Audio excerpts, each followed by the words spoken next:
Chapter 1. September 12, 1998, Country M, City F. The weather in September was unusually hot and humid. It started drizzling in the evening, and it started pouring in the wee hours of the morning, accompanied by thunder and lightning.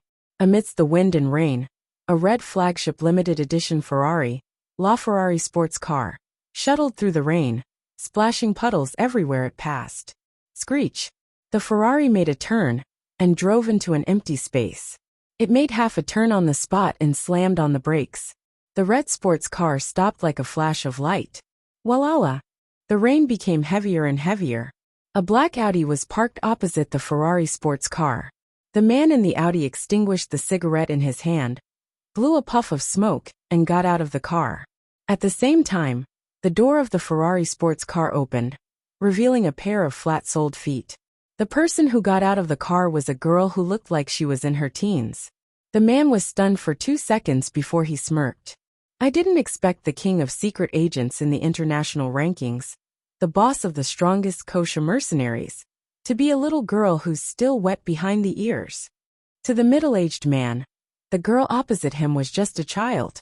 "Where's my brother?" The girl ignored the man's words and went straight to the point. "Ha!" The man sneered when he heard that. He then flashed a sinister smile, and his expression changed instantly. "Then where's the thing I want?" If he did not have something on her, the man would never have dared to speak to the girl in such a tone. She might be young. She was already a legend in the mercenary world, and the king of secret agents in her teens. This girl was definitely not as weak as she looked. The girl raised her hand gently, and an ancient wooden box appeared in her hand. With a swing, the box flew to the man. This box had a very nice name. It was called Sandalwood Box. However, she did not know why this small box would attract the attention of all the international leaders. Even the old fellows on the assassin ranking who had been living in seclusion for many years came out to fight for it. "Fulfill your promise and let my brother go," she sneered. She was not an orphan, and had a brother whom she had only met once. It was then that she knew she had a Chinese name, Yin Jian. Before she was 16, she had been using a code name, Slaying God. Yin Jian grew up in the organization. She started her career at the age of 12, and killed the previous boss of the kosher mercenaries at the age of 14. At such a young age, she was already known internationally as the king of secret agents. He was also the boss of the kosher mercenaries. It was not until recently that she found out that she had an 8-year-old brother. They had only met once, and her brother had been captured by the man codenamed Wolf Killer in front of her to threaten her. Yin Jian, who had been alone for 16 years, longed for kinship. Ha! At the same time, Wolf Kill sneered and put the sandalwood box into his arms. He strode to the front of the Audi, opened the door, took out a bloody bag, and threw it on the ground. The bundle rolled twice on the ground, leaving a trail of blood wherever it passed. Finally, the cloth that wrapped the bundle also fell to the ground. Then the horrifying thing inside was revealed. It was the head of an 8-year-old boy. There was no body. The boy's eyes were wide open, and there were traces of dried tears at the corner of his eyes.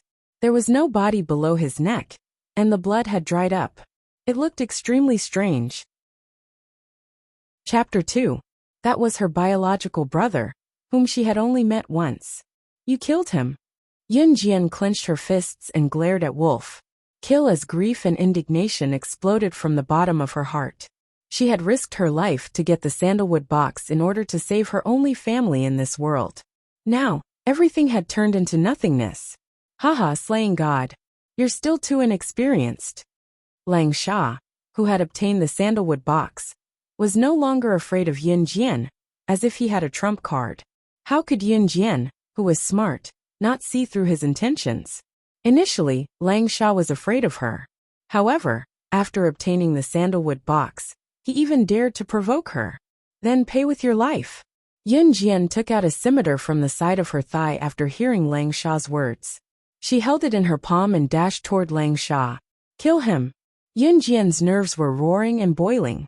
It was these people who had forced her to embark on this path of murder. Step by step, they had forced her to become stronger, and the strongest. However, in the end, she could not even protect her family. From afar, Lang Sha held the sandalwood box and sneered at Yin Jian, who was dashing toward him. With the sandalwood box in hand, would he be afraid of a mere slaying god? However, Lang Sha dared not let his guard down.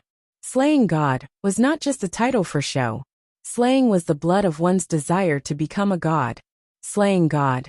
That was a title that she had earned by trampling on countless lives. Yin Jian was getting closer. When she was a meter away from him, Lang Sha sneered and opened the sandalwood box. With the sandalwood box in hand, who cares about slaying god? She's just a thing of the past. Lang Sha grinned, waiting for Yin Jian to explode in front of him. Poof! Light shone the moment the sandalwood box was opened. Poof! Poof! Poof! How could this be? How could this be? Lang Sha's eyes widened. He lowered his head and saw the scimitar that had pierced his heart. Stab! Stab! Stab! His ferocious face was extremely terrifying. As for his body, it was already slowly falling backwards. Even at the moment of his death, he still did not understand why he had lost to a teenage girl. Yin Jian kicked the dead man's abdomen and bent down to pick up the sandalwood box that had slipped from the man's hand to the ground. This sandalwood box was just an imitation, made with the most advanced technology, and the light that had just been reflected was just a flashlight in the box. So what if he killed Lang Sha? Yin Jian blamed herself. Why didn't she keep an eye on her brother? But who would have thought that these people would point their spears at an 8-year-old boy? His goal was to control her. Yin Jian took out an exquisite wooden box from the car and placed it in her hand to compare it with another wooden box. This was the real sandalwood box. But what was the use? Could she bring her brother back? The reason why Lang Sha was defeated by her was because he knew that she wouldn't abandon her only family. But he didn't expect that when he schemed against her, she could also scheme against him. A small sandalwood box had attracted countless killers to fight over it. Just based on this point, would she really hand over the sandalwood box with both hands? If handing over the sandalwood box could exchange for her cute brother, then Yin Jian would not hesitate. But Lang Sha actually killed her brother like this. It was her fault. Yin Jian's body trembled slightly. A drop of cold tear flowed down from her left cheek. Silently, without Yin Jian noticing, it dripped into the sandalwood box in her hand. Whoosh! In an instant, the sandalwood box emitted a dazzling light that enveloped the open space. Yin Jian's head sank, and she completely fainted. The heavy rain was still pouring down, and the thunder was still roaring. Chapter 3. Xinjiang Town, Longmen City, Country Z. It was the start of September school season.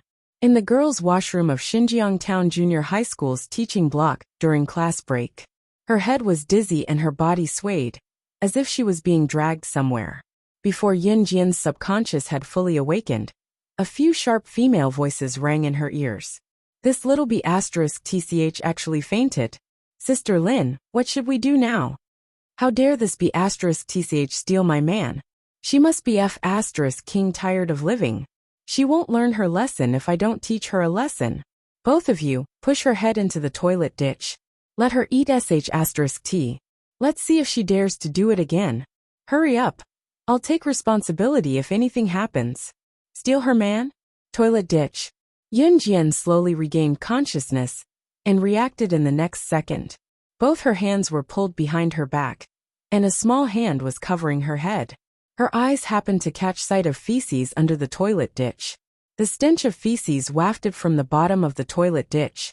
The hand that was pressing down on her head was about to push her head into the toilet drain. Yin Jian did not have time to think about where she was. Her hands buckled reflexively, and she broke free from the person who held her hands as fast as she could. At the same time, her feet did not relax as she hooked back lightly and kicked the two people behind her to the ground. Her movements were swift and violent. Ah! The two girls' soft cries came from behind. Yin Jian had already jumped a few meters away from the toilet ditch and had a clear view of the situation before her. Where was she? Who were the 15-year-old girl in front of her and the two girls she had just kicked to the ground? Yin Jian! The 15 to 16-year-old girl with heavy makeup who stood in front of her was shocked when she saw Yin Jian's strange movements and the way she broke free from the two girls who were on the ground. She could not help gritting her teeth and growling in anger. You're calling me? Yun Jian asked in surprise. This girl actually knew that her name was Yun Jian? She had never mentioned the name Yun Jian to anyone. As an ace agent, she had always used the codename Slaying God to announce to the public. On the contrary, she had only known the name Yun Jian not long ago, so outsiders would not know about it. What? Aren't you Yun Jian? Why are you pretending? Are you still pretending to have amnesia? Do you think the school hunk will take a few more glances at you? Let me tell you, the school hunk is Sister Lin's boyfriend. Don't even think about it. One of the girls who was kicked to the ground by Yun Jian was slapped on the ground was Yun Jian's, glaring at Yun Jian. Yun Jian's name, Yun Jian's, and Yun Jian's, Yun's. Once Yun Jian heard it, she felt that something was off about this place. They were strangers in a strange place, and they had no grudges against her. Why were they so hostile toward her? When she thought of this, she suddenly reached out and touched her face and facial features. She could determine a person's appearance by touching their facial features. Clearly, this was not her face. What was going on here? She only remembered that she had returned to the car to take out the sandalwood box after killing Lang Sha. There was a flash of white light, and she had fainted. Had she entered someone else's body? Yun Jian, who was standing at the front, was annoyed when she saw the state Yun Jian was in. How dare this little B***th ignore her? She was dazed for a moment, then laughed at Yun Jian. Yun Jian, are you lonely? How dare you touch your own face in front of everyone? Are you that desperate for a man's love? How dare you seduce my man? You're courting death. Lin Mingyu suddenly remembered something when she said the last sentence. She glared at Yun Jian fiercely again, then turned to instruct the other two girls. Chapter 4. Lin Mingyu glared viciously at Yun Jian. She looked as if she wanted to tear Yun Jian into pieces. Yun Jian narrowed her eyes and raised her eyebrows. She watched as the two girls who had obeyed Lin Mingyu approached her. She was not flustered, although she did not know why she was here, or why she had entered another girl's body. However, the three girls in front of her did not pose a threat to her. Although she did not know the situation, Yun Jian was not someone to be bullied. She was the top secret agent in the world. The number of people who had died in her hands could form a long street. Although the girls in front of her were about the same age as her, she knew that they were probably delicate girls who would be afraid, even if they saw a dead person. Yun Jian's lips curled into a smile. It was faint, but it sent chills down one's spine. The two girls who were approaching her were stunned and stopped in their tracks. What are you waiting for? Come on, you two. Stop dilly-dallying. Are you waiting for the food to be served? Lin Mingyu shouted at the two girls. Do you know? Yun Jian suddenly continued Lin Mingyu's words and said. Lin Mingyu was stunned when she heard that. What? No, what? Was this little B***th stupid? She had just pretended to have amnesia, and now she was keeping her in suspense? Even so, she would not let this little B***th off today. Don't even think about it. Those who want to attack me, I will usually. Yun Jian finished her sentence and moved in the next second. In a flash, she appeared behind Lin Mingyu and the other two girls in the blink of an eye. Yun Jian reached out her hand and bent it like an eagle's claw. In the next moment, she was already strangling Lin Mingyu's neck. Yun Jian, who was already standing behind Lin Mingyu, blew at Lin Mingyu and continued. Like this, break her neck.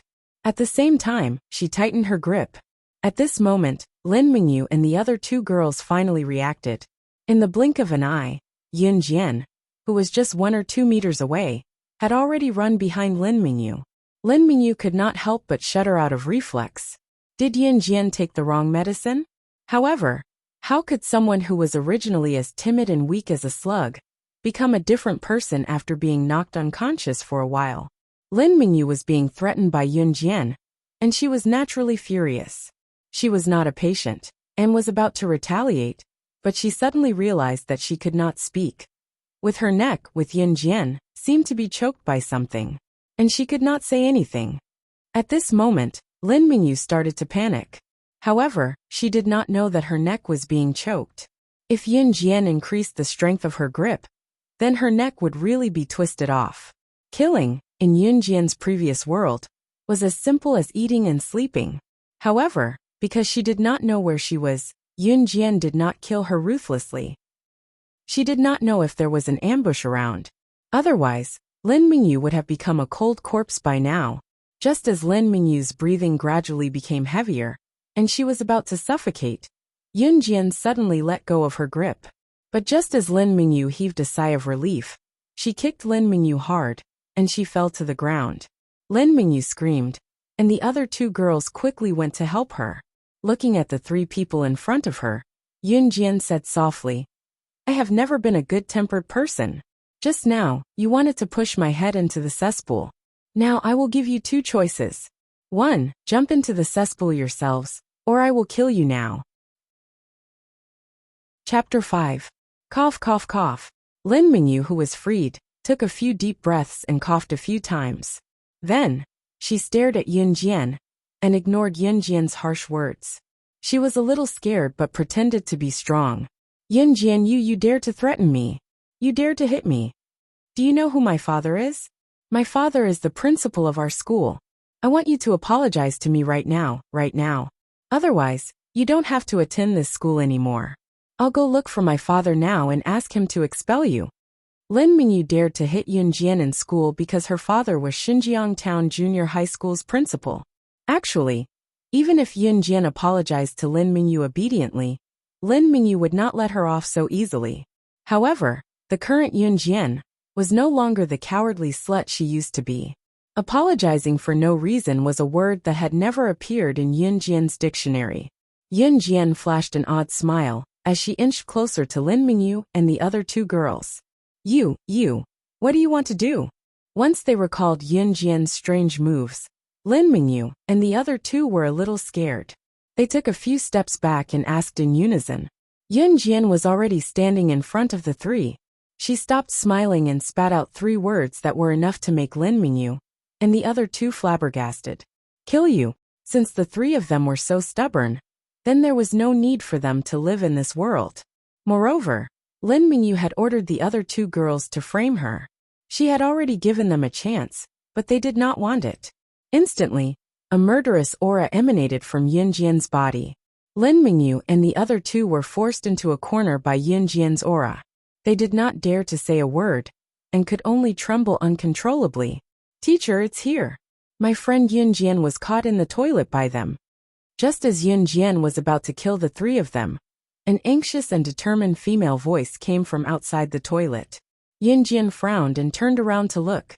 He saw a girl about 15 or 16 years old walk in from outside the toilet, followed by 2 female teachers. The girl who came in first looked delicate and pretty. She was petite and cute, but her face was filled with worry. However, when she saw this face, Yunjian's mind suddenly went blank. She took 2 steps back and steadied herself. At this moment, a cluster of memories that clearly did not belong to him was forcefully stuffed into his head in the next second. What was going on? "Xiao Jian, what's wrong with you?" When the petite girl saw Yunjian take a step back and wobble, as if she was about to fall, she was so frightened that she immediately ran over to support her. Yunjian closed her eyes for 3 seconds. When she opened them again, countless images flashed through her mind. She had been reborn. It seemed that her guess was right. She had really entered another girl's body.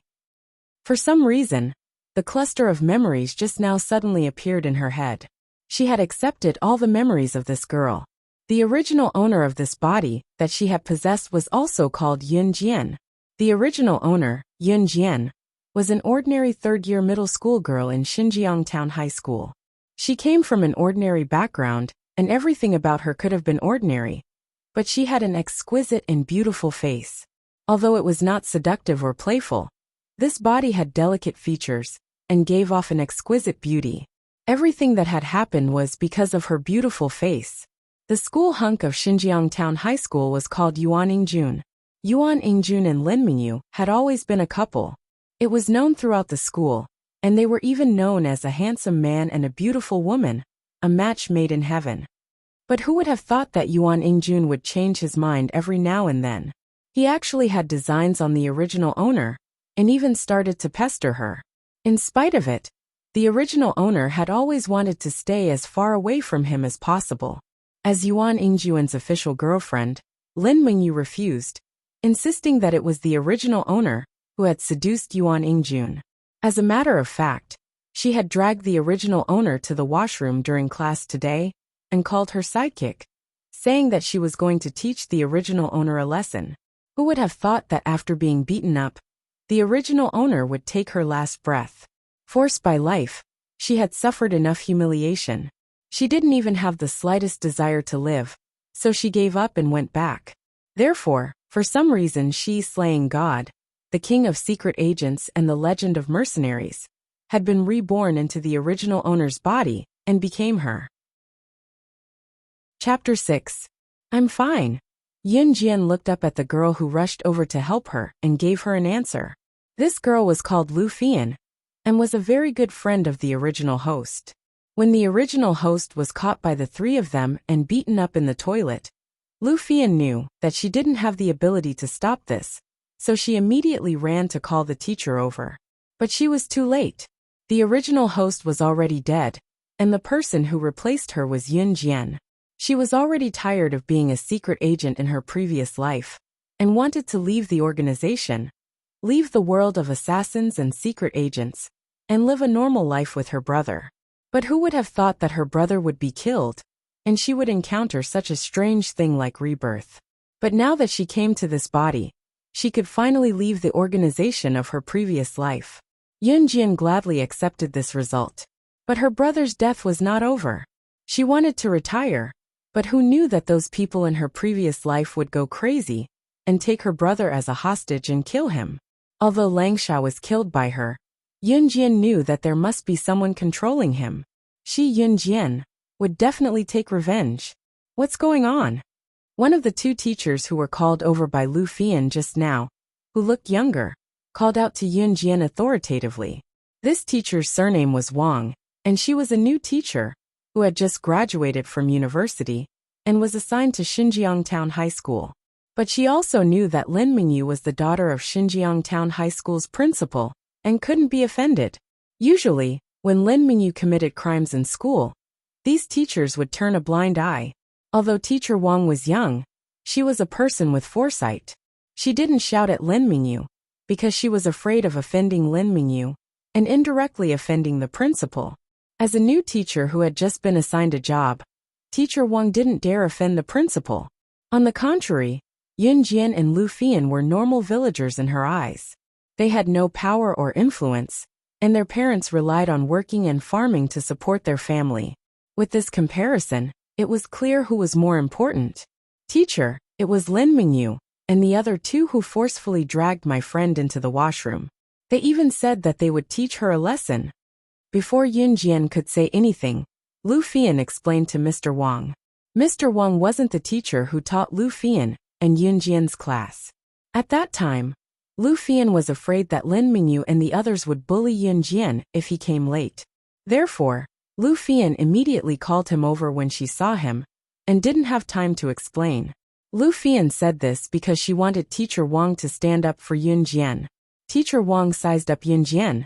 Seeing Yun Jian's shabby clothes, she knew that she was a poor girl from the countryside. Hence, she looked at Yun Jian with contempt and said to Lu Fian, as a junior high school student, she should act like a student.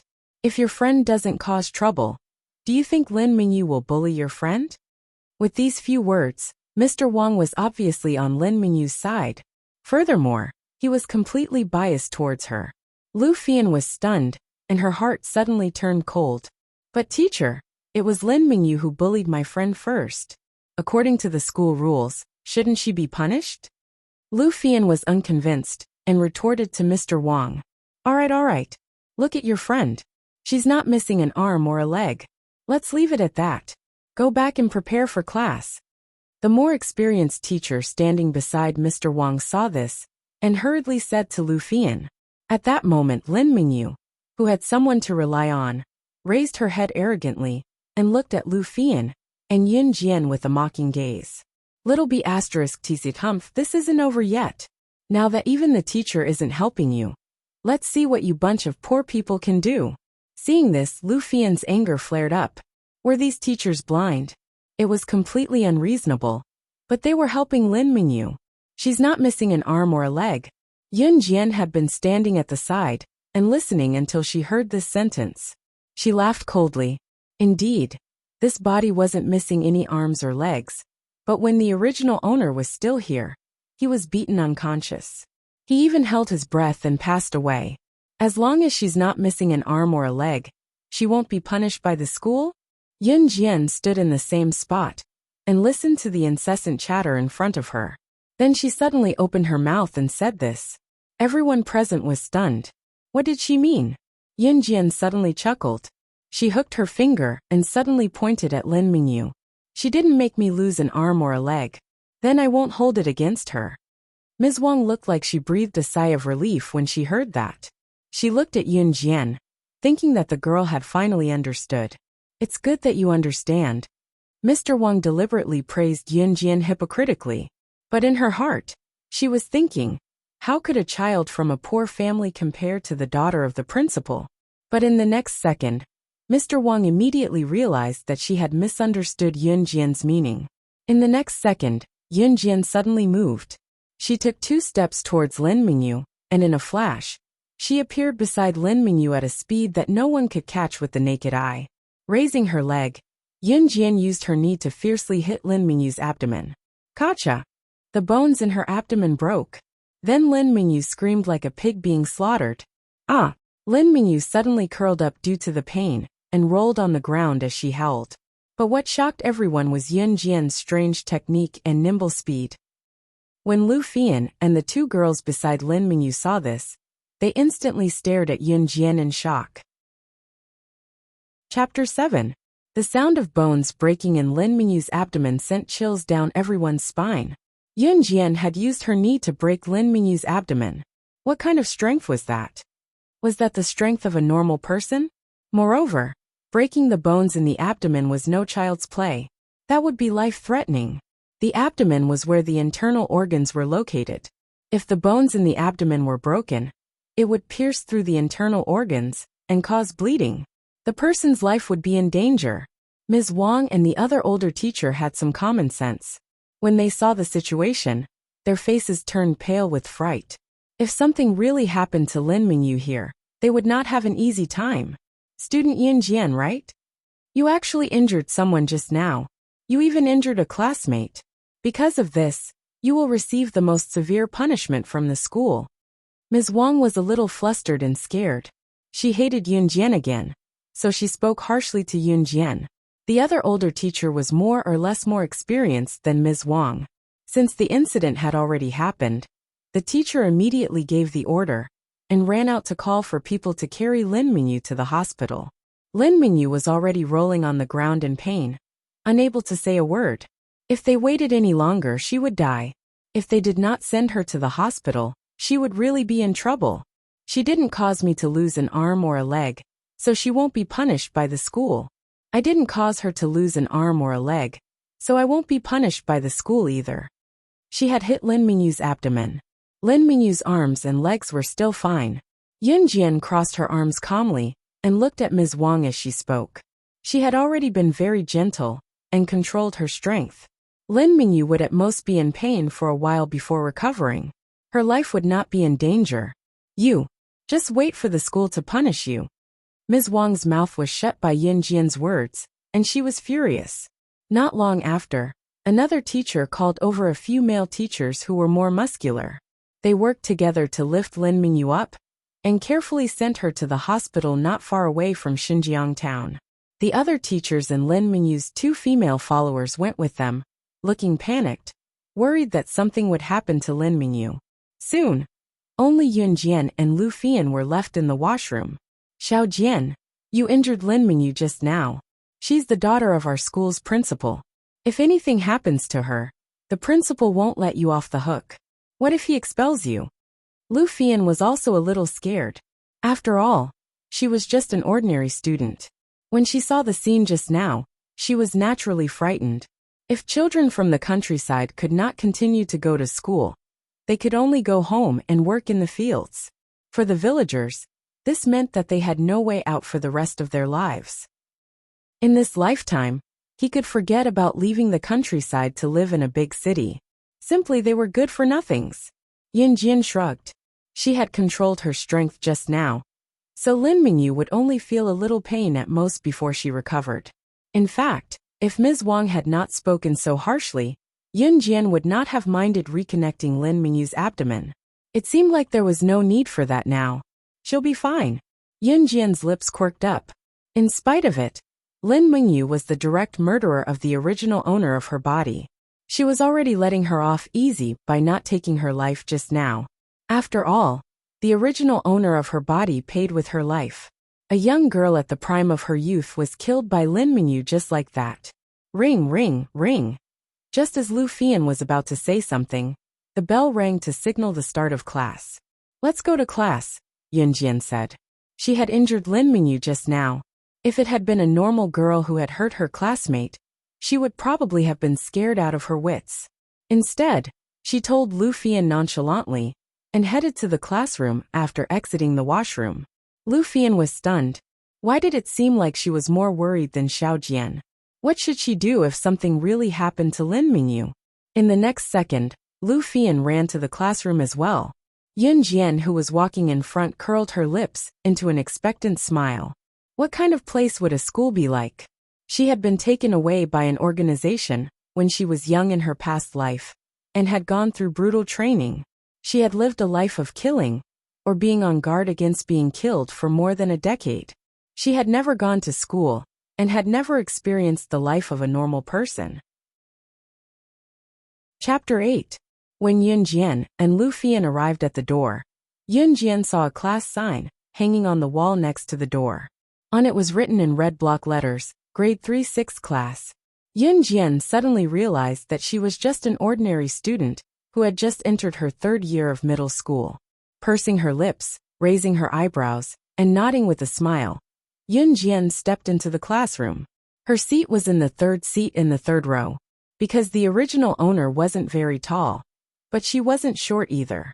She was in the middle of the class, so her seat was in the middle. Instead, he sat in the best position.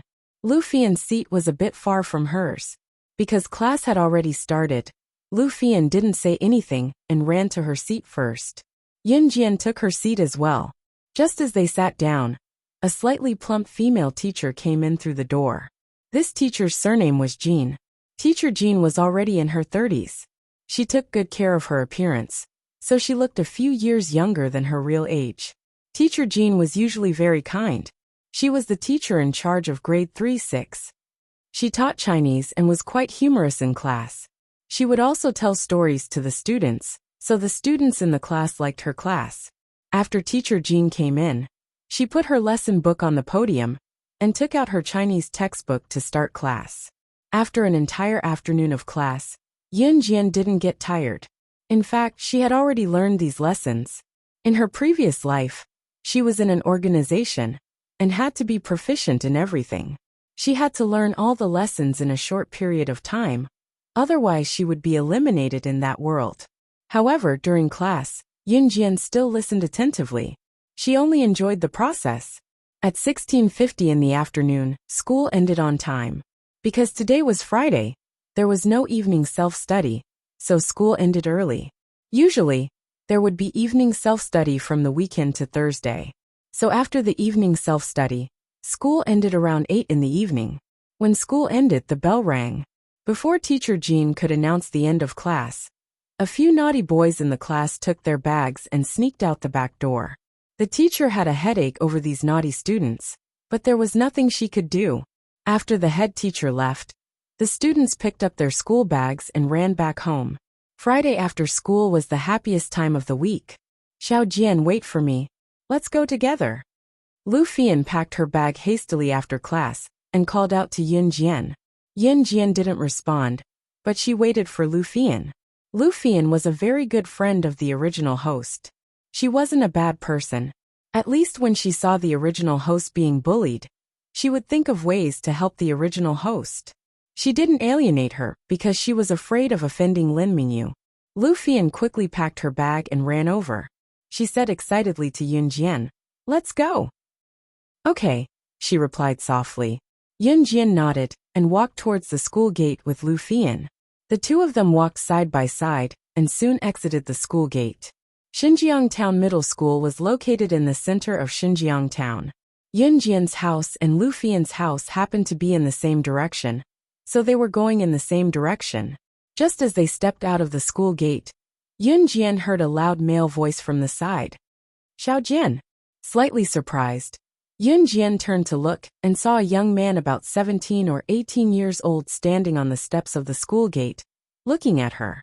He was dressed in a tracksuit and had a slender build. When Yunjian saw the handsome young man, she was stunned at first before the memories of the original owner of her body flooded her mind. The young man was none other than the original host's biological elder brother, Yunyi. Now that she had inherited the original host's identity, did that mean that Yunyi was her elder brother? Yunjian was separated from her family when she was young in her past life. By the time she found her family, she was only left with her younger brother. She had only met her younger brother once. Before she could enjoy the familial love, her younger brother was killed. Having never experienced familial love, Yunjian was stunned. Looking at Yunyi, she uttered a word carefully, brother? Yunyi hopped down the steps handsomely and went to where Yunjian and Lu Fian were. He placed his hand naturally on his younger sister Yunjian's shoulder and flashed a refreshing smile that was enough to make many girls squeal. Amen, Xiaojian, your brother finished school early today, so I came to pick you up. Don't forget, it's our mom's birthday today. She's worked hard for us all her life, so we should honor her today. Yunyi answered and spoke up, afraid that Yunjian would forget what day it was. Yunjian did not know the situation, but she found the answer from the original host's memory. The original host's family was more complicated, and she had a biological elder brother. Her brother had excellent results in the middle school exams last year, and was admitted to a key high school in the city. Today was Friday, but it was also the birthday of the original host's mother. So Yunyi had told the original host early in the morning that she would rush back from the city to celebrate her mother's birthday. Chapter 9. I didn't forget. It's Mom's birthday today. Looking at Yunyi's excited face, Yunjian made up a small lie. Okay, don't I know you? Let's go, we'll go to the gift shop later and pick out a birthday present for Mom. Yunyi patted Yunjian's shoulder and said, Okay. Yunjian nodded. Then the three of them walked to the gift shop in town. Because Lu Fian had to go home early, she said goodbye to Yunjian before reaching the gift shop in town. Lu Fian's family was strict. Her parents were retired teachers, and they had a daughter at an old age, so they doted on Lu Fian a lot. They even set a rule that she had to go home immediately after school. Even if she wanted to go out to play, she had to go home first to tell her parents and get permission. So when she heard that Yunjian and Yunyi were going to the gift shop in town, she could only apologize and leave first. Seeing that Lu Fian had left, Yunjian didn't ask her to stay. She waited for Lu Fian to leave, then continued to walk to the gift shop in town with Yunyi. Brother, is there a phone in town? Yunjian waited for Lu Fian to leave for a while and asked Yunyi. Although she had just been reborn into this body and was very satisfied with her current life, she couldn't ignore some things from her previous life. She was an ace agent on the international list, and also the boss of kosher mercenaries. She could give up the identity of an agent. After all, it was an identity that restricted her freedom in her previous life. But she couldn't ignore the kosher mercenaries. Kosher Mercenaries was an internationally famous assassin organization. On the international official platform, as long as the employer could afford it, they could hire the kosher mercenaries to do things for them. It could be said that since the kosher mercenaries were born, as long as the employer could afford it, there was nothing that the kosher mercenaries couldn't do. And she, Yunjian, was the boss of such a mercenary group, the leader. The kosher mercenaries was a force that she had obtained after killing the previous boss. It was not a small force. Yunjian wanted to avenge her brother, so she definitely couldn't abandon this force. There's a shop not far away that has a phone installed. Why? Xiaojian, you want to make a call? Yunyi glanced at Yunjian suspiciously and asked. He had single-handedly protected his younger sister since she was young. It was only after he entered high school and returned home once every few months, that he could no longer take care of her. However, it had only been a few days since the start of the semester. Who was his sister calling? How come he, the older brother, didn't know about it? Well, I want to make a phone call. Brother, can I? Yunjian asked. Yuni doted on her little sister, so she naturally wouldn't refuse. Okay. He had some pocket money saved up from his own meals. Although the phone bill was a little expensive, he was willing to spend it for his sister. In 1998, mobile phones were not yet popular in Z country. At this time, only a few tycoons, entrepreneurs, and big bosses had mobile phones, pagers, and other communication devices. For the original owner's family, which was not considered rich at all, they could not even afford a telephone. Yunjian and Yuni came to a small shop. It was not big, and the shopkeeper was a middle-aged man in his 40s. He held a fan in his hand and sat on a chair, waving his hand as he watched Yunjian and Yuni enter the shop. What would you like to buy? The shopkeeper asked casually. Boss, we want to make a call, Yuni told the shopkeeper. The shopkeeper set the timer on the phone and passed the receiver to Yuni. Yuni passed the receiver to Yunjian and asked Yunjian to make the call. Yunjian reached out and pressed a few numbers on the phone's dialing device, then waited for the call to go through. Yuni kept staring at her little sister, trying to see who she was calling. Beep beep beep. After 3 rings, the call went through. After Yunjian made the call, a man's fluent English voice came from the other end of the line. Hello. This man was her subordinate, codenamed Tiger. He was one of the leaders of the Kosha mercenaries and ranked 8th on the international assassin chart. Just like his codename, he had the ferocity of tiger and the speed of a cheetah. Yunjian glanced at Yun-Yi and spoke to Tiger on the other end of the line in fluent English without hesitation. I'm slaying. I won't be going back for the time being. I'll leave the matters of the organization to you. Slaying God, also known as slaying. With that, Yunjian hung up without waiting for the other party's reply. She would never wait for an answer when she spoke to someone on the phone. It was because the other party would definitely obey her orders. Hearing Yunjian's fluent English just now, Yunyi's eyes widened as she stared at her younger sister. Yunyi was excellent in English and had even gotten into the best high school in the city, but her younger sister's grades had always been poor, especially in English. In spite of it, Yunjian's fluent English just now was something that even the English teachers who graduated from their school would have to admit they were not as good as her. When did his younger sister become so outstanding? Moreover, who was that person? Why did Xiao Jian hang up right after she finished speaking? From the looks of it, it was as if he was talking to his subordinates. The shop owner, who was still waving his fan, paused abruptly when he saw Yunjian's actions. To be honest, he had been a shop owner for many years, but this was the first time he had seen such a clean little girl. She made a call, spoke in a foreign language, and hung up before the other party could reply. What kind of call was that? Chapter 10. Xiao Jian, who did you call just now? Why did you hang up right after the call got through? Yunyi paid the shop owner's phone bill and walked out of the shop with Yunjian. He could not keep it a secret and blurted it out after holding it in. He realized that his younger sister's personality had changed a lot when he came back this time. In the past, whenever Yunjian was troubled, she would tell him about it, even if it was the tiniest of trifles. Right now, Yunjian was like a complete stranger to him. It was as if everything was just reality in her eyes. Go, I'll tell you in the future. Don't ask now. Yunjian answered without further explanation. She knew that there was no hiding the truth, and that the truth would be discovered one day, but she did not know how to tell Yuni. Should she tell him that his biological younger sister was dead, and that her body was now possessed by a secret agent with the codename Slaying God? For some reason, she could not bring herself to say it. Okay. Yuni did not probe further when she heard that Yunjian was intentionally hiding the truth. She was more or less keeping an eye on it. They left the shop and went to the gift shop to pick out a gift before going home. Yuni did not say a word along the way. Yunjian did not utter a word as well. Both of them arrived home 20 minutes later. The original owner's house was not big, only 1 floor. The second floor was yet to be built. There was an empty space by the door. Other than that, there was nothing else. It was evident that the family was not wealthy.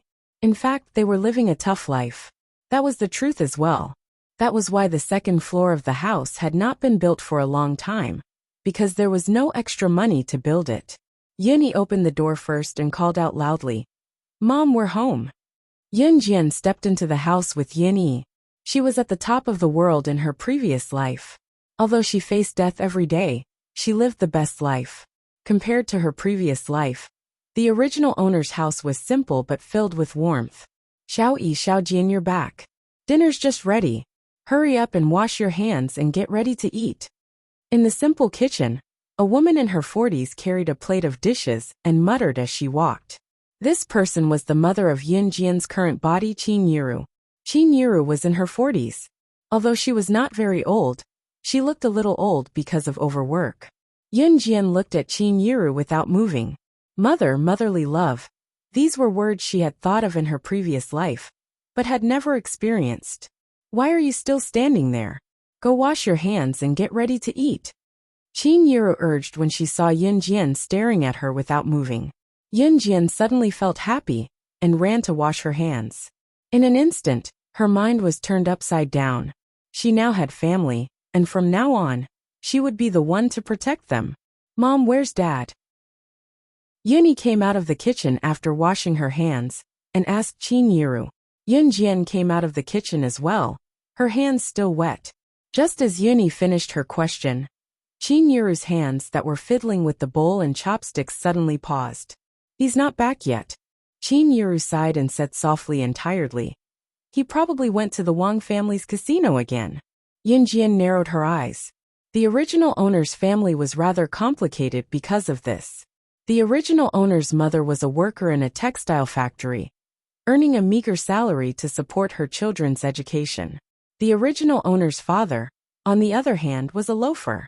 Not only did he live off a woman at home, he did not have a job and loved to gamble. Once he gambled, he would stay out all night.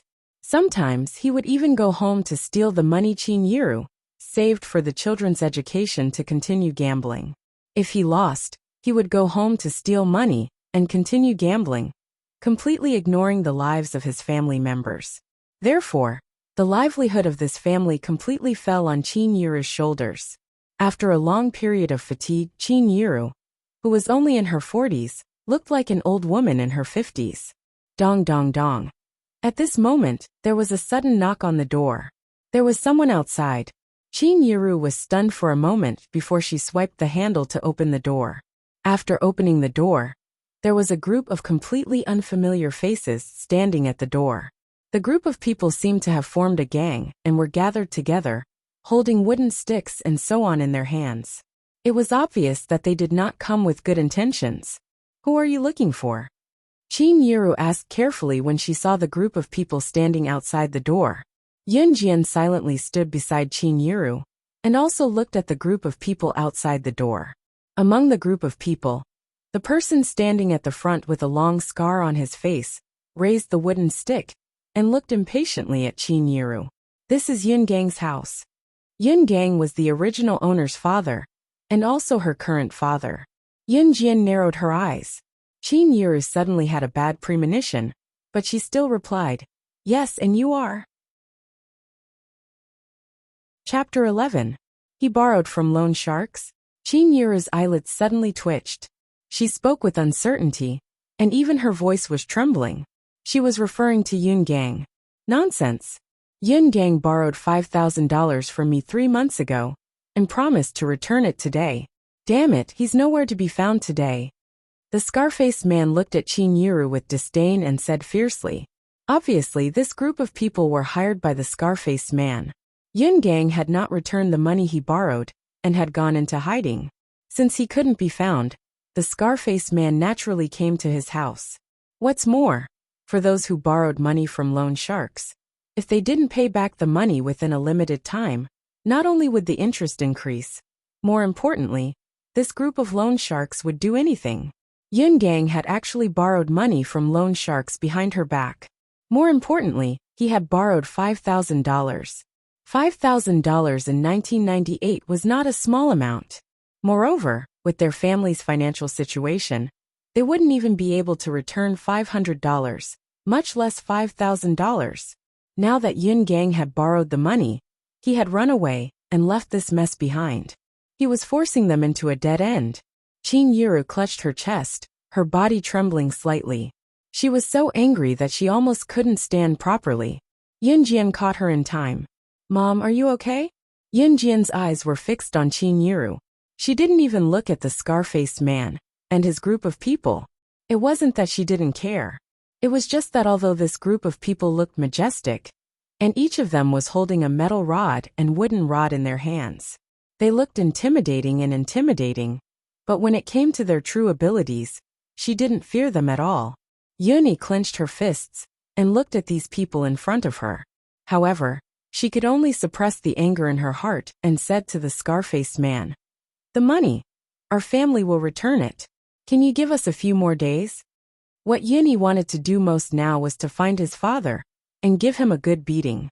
However, there was nothing he could do now. His father was a scumbag and inhuman. But now, he was the only man in the family. He had to think for his mother and sister and shoulder the heavy responsibility of this family. Therefore, he could only lower his attitude towards this group of people. It couldn't be helped. Who asked them to meet such a father?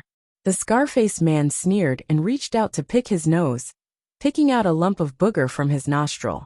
He looked at Yun-Yi as if she was a clown and said in a disdainful tone, "Ha, give me a few days."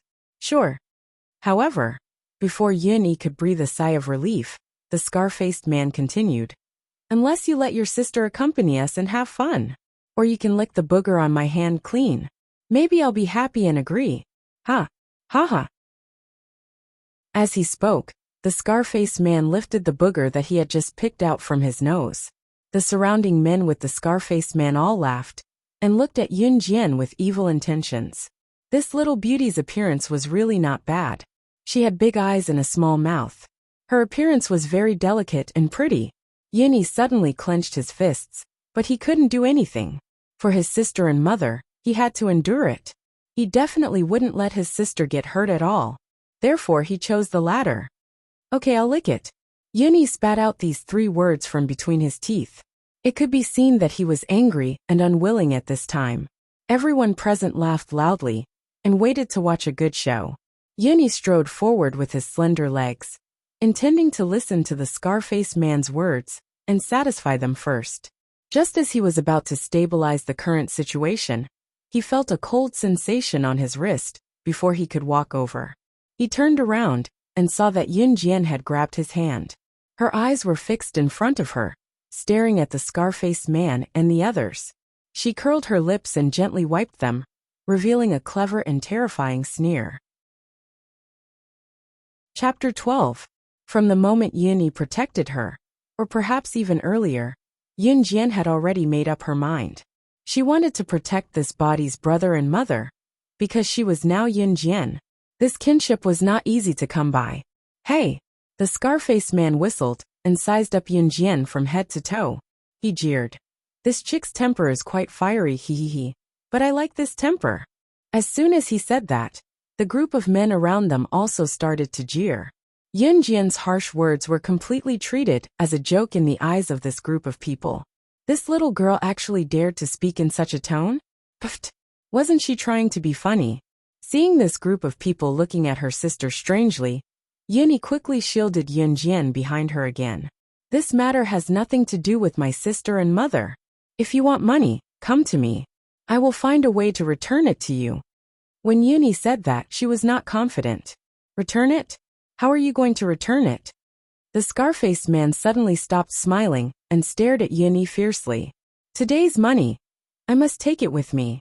Otherwise, I will chop off one of your hands." Would she still be alive? If Yuni lost both of her hands, how was she going to live in the future? How was she going to talk about the future? At this point, Qin Yuru could not take it anymore. She rushed out in despair and stood in front of Yun Jian and Yun-Yi, protecting them with all her might. She lost control and knelt down at the scar-faced man and the group of people, shouting, "Don't hurt my children. If you want to chop off my hands, chop them off. It's all my fault. I beg you, don't hurt my children." Seeing this scene, the Scarface man boasted even more mockingly. This family was really interesting. Yun Jian caught Qin Yiru in time and prevented her from kneeling down. She handed Qin Yiru over to Yun Yi and rolled up her sleeves without saying a word. Seeing Yun Jian's action, everyone was stunned. What was she trying to do? But in the next second, Yun Jian rolled up her sleeves and walked towards the scarred man's group. Yo, brother Fan, has this little beauty thought it through and decided to offer herself to you? Ha! Ha ha ha! Standing next to the scarred man, a monkey-like man boasted to the scarred man. The Scarface man, who was called Brother Fan, was Zhang Jifan. Zhang Jifan was the big brother of this group. A group of people led by Zhang Jifan had done a lot of bad things by lending money at high interest rates and forcing people to collect their debts. As for Zhang Jifan himself, he had seen many faces and knew many people, but he had never seen someone like Yun Jian. Yun Jian looked delicate and innocent, but in reality, she seemed to carry a deadly murderous aura. However, Zhang Jifan did not think too much about it. After all, no matter how powerful Yun Jian was, she was just a teenage girl. Her hair was not even fully grown yet. They were all grown men. Why would they be afraid of such a young girl? What would it look like if word got out? Just as Zhang Jifan decided to ignore Yun Jian and directly cripple Yun Yi's hand to show off his power, he was shocked by Yun Jian's next move. Yun Jian rolled up her sleeves and revealed a smirk. In the next moment, she took 2 steps forward and wrapped her hands around the monkey-like man beside Zhang Jifan, who had spoken rudely to her. She grabbed his wrist and swung him up at a 360-degree angle, smashing him heavily onto the ground. Yun Jian's move was so fast and fierce that everyone who saw it was so shocked that their mouths were wide open. Was this the speed a person should have? Was this the strength a young girl should have? She had just swung him up and smashed him onto the ground. Chapter 13. Awa! The monkey-mouthed man was thrown to the ground by Yun Jian. He howled in pain, his body trembled slightly, and he fainted after falling to the ground. When everyone saw this scene, they instantly felt a chill run down their spines. Qin Yiru looked at her daughter in disbelief. Yuni narrowed her eyes thoughtfully, but she was also shocked by her sister's actions. You. Seeing Yun Jian throw the monkey-mouthed man to the ground and slowly walk towards him again, Zhang Jifan could no longer remain calm. Previously, he didn't take Yun Jian's words seriously and only treated her as a child. But now, with the monkey-mouthed man lying on the ground, they didn't know whether he was dead or alive. Zhang Jifan and the others all obediently shut their mouths, their hearts trembling with fear. They also saw clearly how the monkey-mouthed man fell to the ground just now. The monkey-mouthed man's reaction speed was the fastest among them, but Yun Jian's speed was several times faster than the monkey-mouthed man's. The people present couldn't even catch Yun Jian's speed with their naked eyes. How could they beat her? At this moment, Yun Jian slowly walked towards Zhang Jifan, stopped, raised her eyes, and looked at him with her beautiful and sharp eyes without fear. I will return the money to you on behalf of my father. Yun Jian finally stopped and didn't attack again. Zhang Jifan and the others inexplicably breathed a sigh of relief. On one hand, it was because they were afraid of Yun Jian. On the other hand, they felt that Yun Jian wasn't the kind of person who didn't keep her words. Just when Zhang Jifan thought that everything was over, he heard Yun Jian's voice again. Her voice was so cold. But don't think that you can leave here like this. Just now my brother and mother were frightened because of you. If you don't apologize, then I will cripple both of your hands on the spot. Just now, Zhang Jifan was pressuring her to pay up. He said that if Yuni couldn't pay up, he would cripple one of Yun Gang's hands. And now, Yun Jian had returned the same words to them. Just because her mother and brother were frightened, she wanted to break their hands if they didn't apologize. Zhang Jifan and the others widened their eyes. After what happened just now, they didn't dare to doubt Yun Jian's words anymore. However, what they did not know was that Yun Jian's codename was Slaying God. If she was still a secret agent, she would not just want their hands. That would be fate. Xiao Jian, come back. Let's forget about it. Let's not be calculative. Mom and your brother are fine. They weren't frightened. Qin Yiru was mild-mannered. and was afraid that Yun Jian would continue to be calculative. Zhang Jifan and the others had found help after they left, so she called out to Yun Jian, worried that her daughter would be hurt. How could someone like Zhang Jifan, who earned money from loan sharks all year round, not have a backer?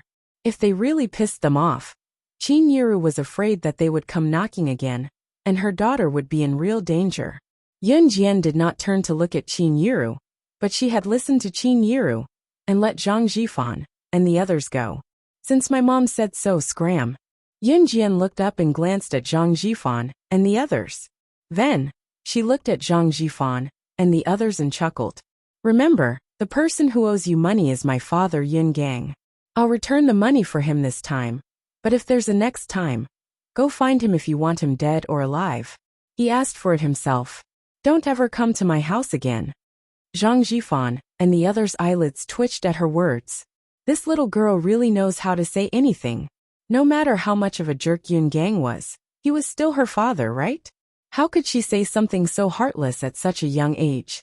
Coupled with her unfathomable skills just now, it was hard to fathom. Chapter 14. After Zhang Jifan and the others left, Qin Yiru collapsed completely. She shuddered and nearly fell to the floor, her eyes glazed over. It was fortunate that Yun Yi was holding her up, so she did not look terrible. To a woman, having her husband cheat on her was the most intolerable thing.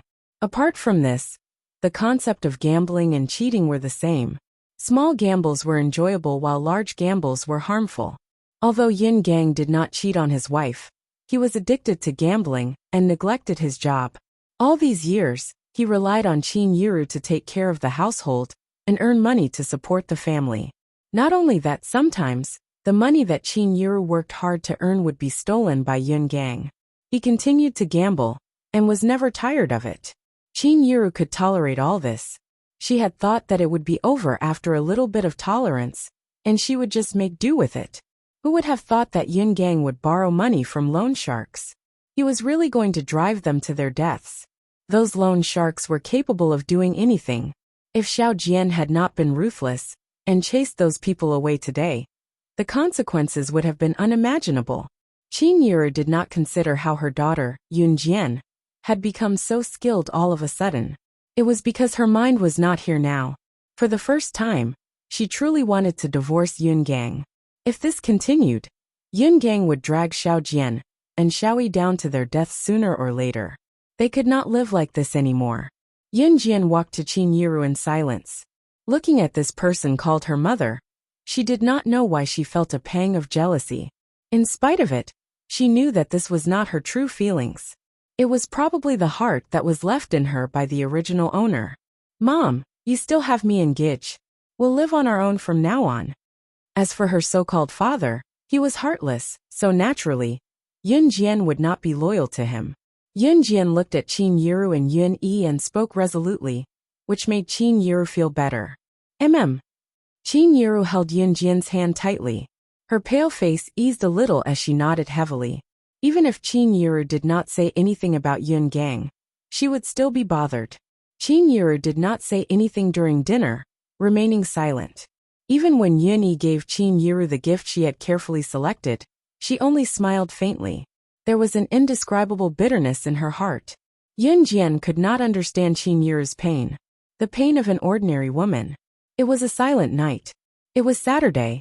The next morning, Yun Jian woke up early and loaded all the heavier items into her bag, before running a few laps around Xinjiang town's riverside with her bag. Exercise was a habit from her previous life. However, the physique of this body was not good.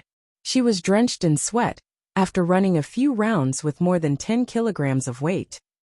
In her previous life, she could run around the river with a person on her back without blushing, let alone more than 10 kilograms of weight. When the weather turned cloudy in the afternoon, Lu Fian came to Yun Jian's house to ask Yun Jian to go play in the park nearby. It was then that Yun Jian remembered that the original owner of her body had promised her earlier that they would go for a walk in the park this weekend. The park was not big, but it was a rather famous place near Xinjiang town. Usually, many people would come here for a stroll when the weather was good. The weather turned cloudy on Saturday afternoon, making it a good day for a walk. When Yun Jian and Lu Fian arrived, there were already many people in the park. Xiao Jian, let's go sit at the pavilion over there. Lu Fian told Yun Jian, perhaps tired from running a few rounds around the park.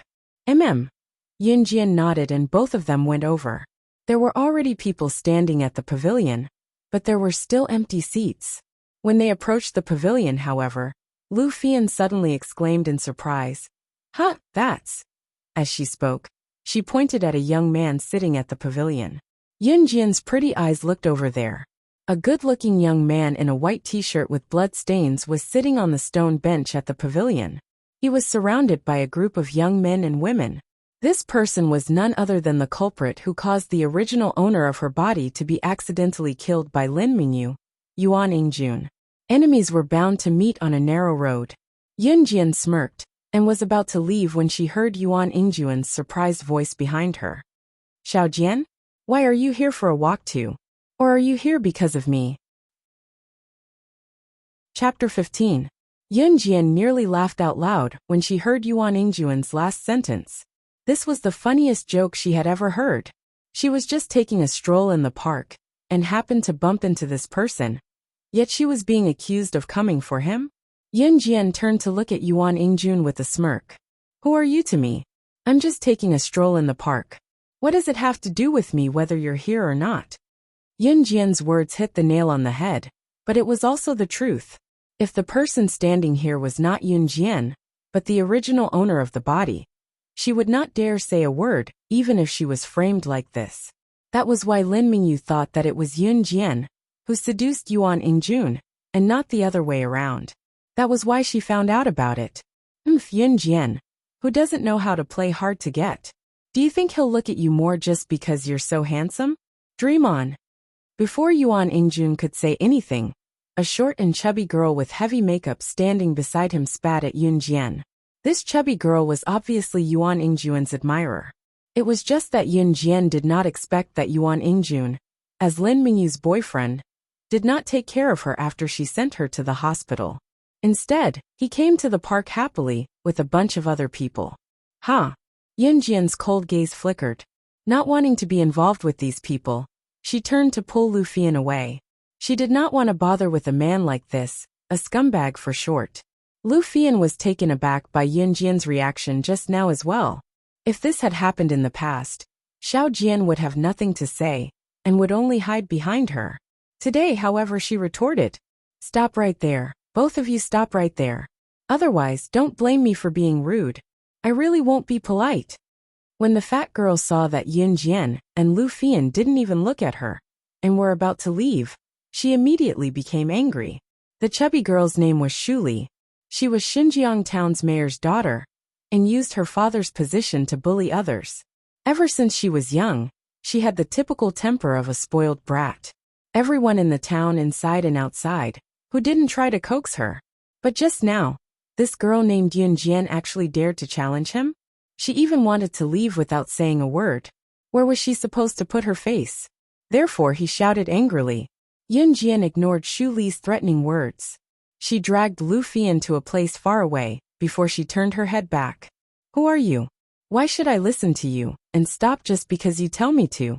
Yun Jian said with a contemptuous smile. She was the ruler of the Secret Service industry. She single-handedly controlled the world's largest mercenary group. Countless tycoons, business tycoons, and politicians would tremble in fear at the mere mention of her name. Yet now, even the mayor's daughter of a small town dared to speak to her in such a tone. Since when did she, slaying God, allow herself to be manipulated by others? Even if she did, she would be dead by now. Yuan Ingjun, who stood where he was, thought that Yun Jian was really playing some tricks. So he flashed a smile that was considered handsome to others. Inwardly, however, he was thinking, playing hard to get. Yun Jian's acting was quite convincing. However, this made him want this woman even more than before. There was still plenty of time. He did not believe that this woman would not be attracted by his good looks and fall into his arms. Yuan Ingjun had completely forgotten that he still had a girlfriend who was receiving treatment in the hospital, Lin Mingyu. Chapter 16. My father is Xinjiang town's mayor. How dare you talk to me like that? Ha! Be careful or I'll make you pay for it. Shu Li was so incensed by Yin Jian's words that she blurted out all sorts of nonsense. Yin Jian could not help bursting into laughter when she heard that. Why were all these children of rich and powerful families the same? What Shu Li said was very similar to what Lin Mingyu had said before. It was just that Lin Mingyu's father was the school's principal, while Shu Li's father was the mayor. From an objective point of view, there was no difference. Do you think I'm afraid of you? Yin Jian crossed her arms and looked at Shu Li with a different gaze. In an era where the rich and powerful relied on their fathers, it would be a miracle if the original owner of the body could live peacefully with her family background and status. It was a pity that Yin Jian was not the original owner of the body. She could not be indifferent when others were pointing fingers at her. Xiao Jian, stop pretending. You've successfully caught my attention. Just tell us if you want to tour the park with us. Everyone welcomes you. Yuan Yingjun flicked his hair that looked rather charming and told Yin Jian with a look that said, I know what you're thinking.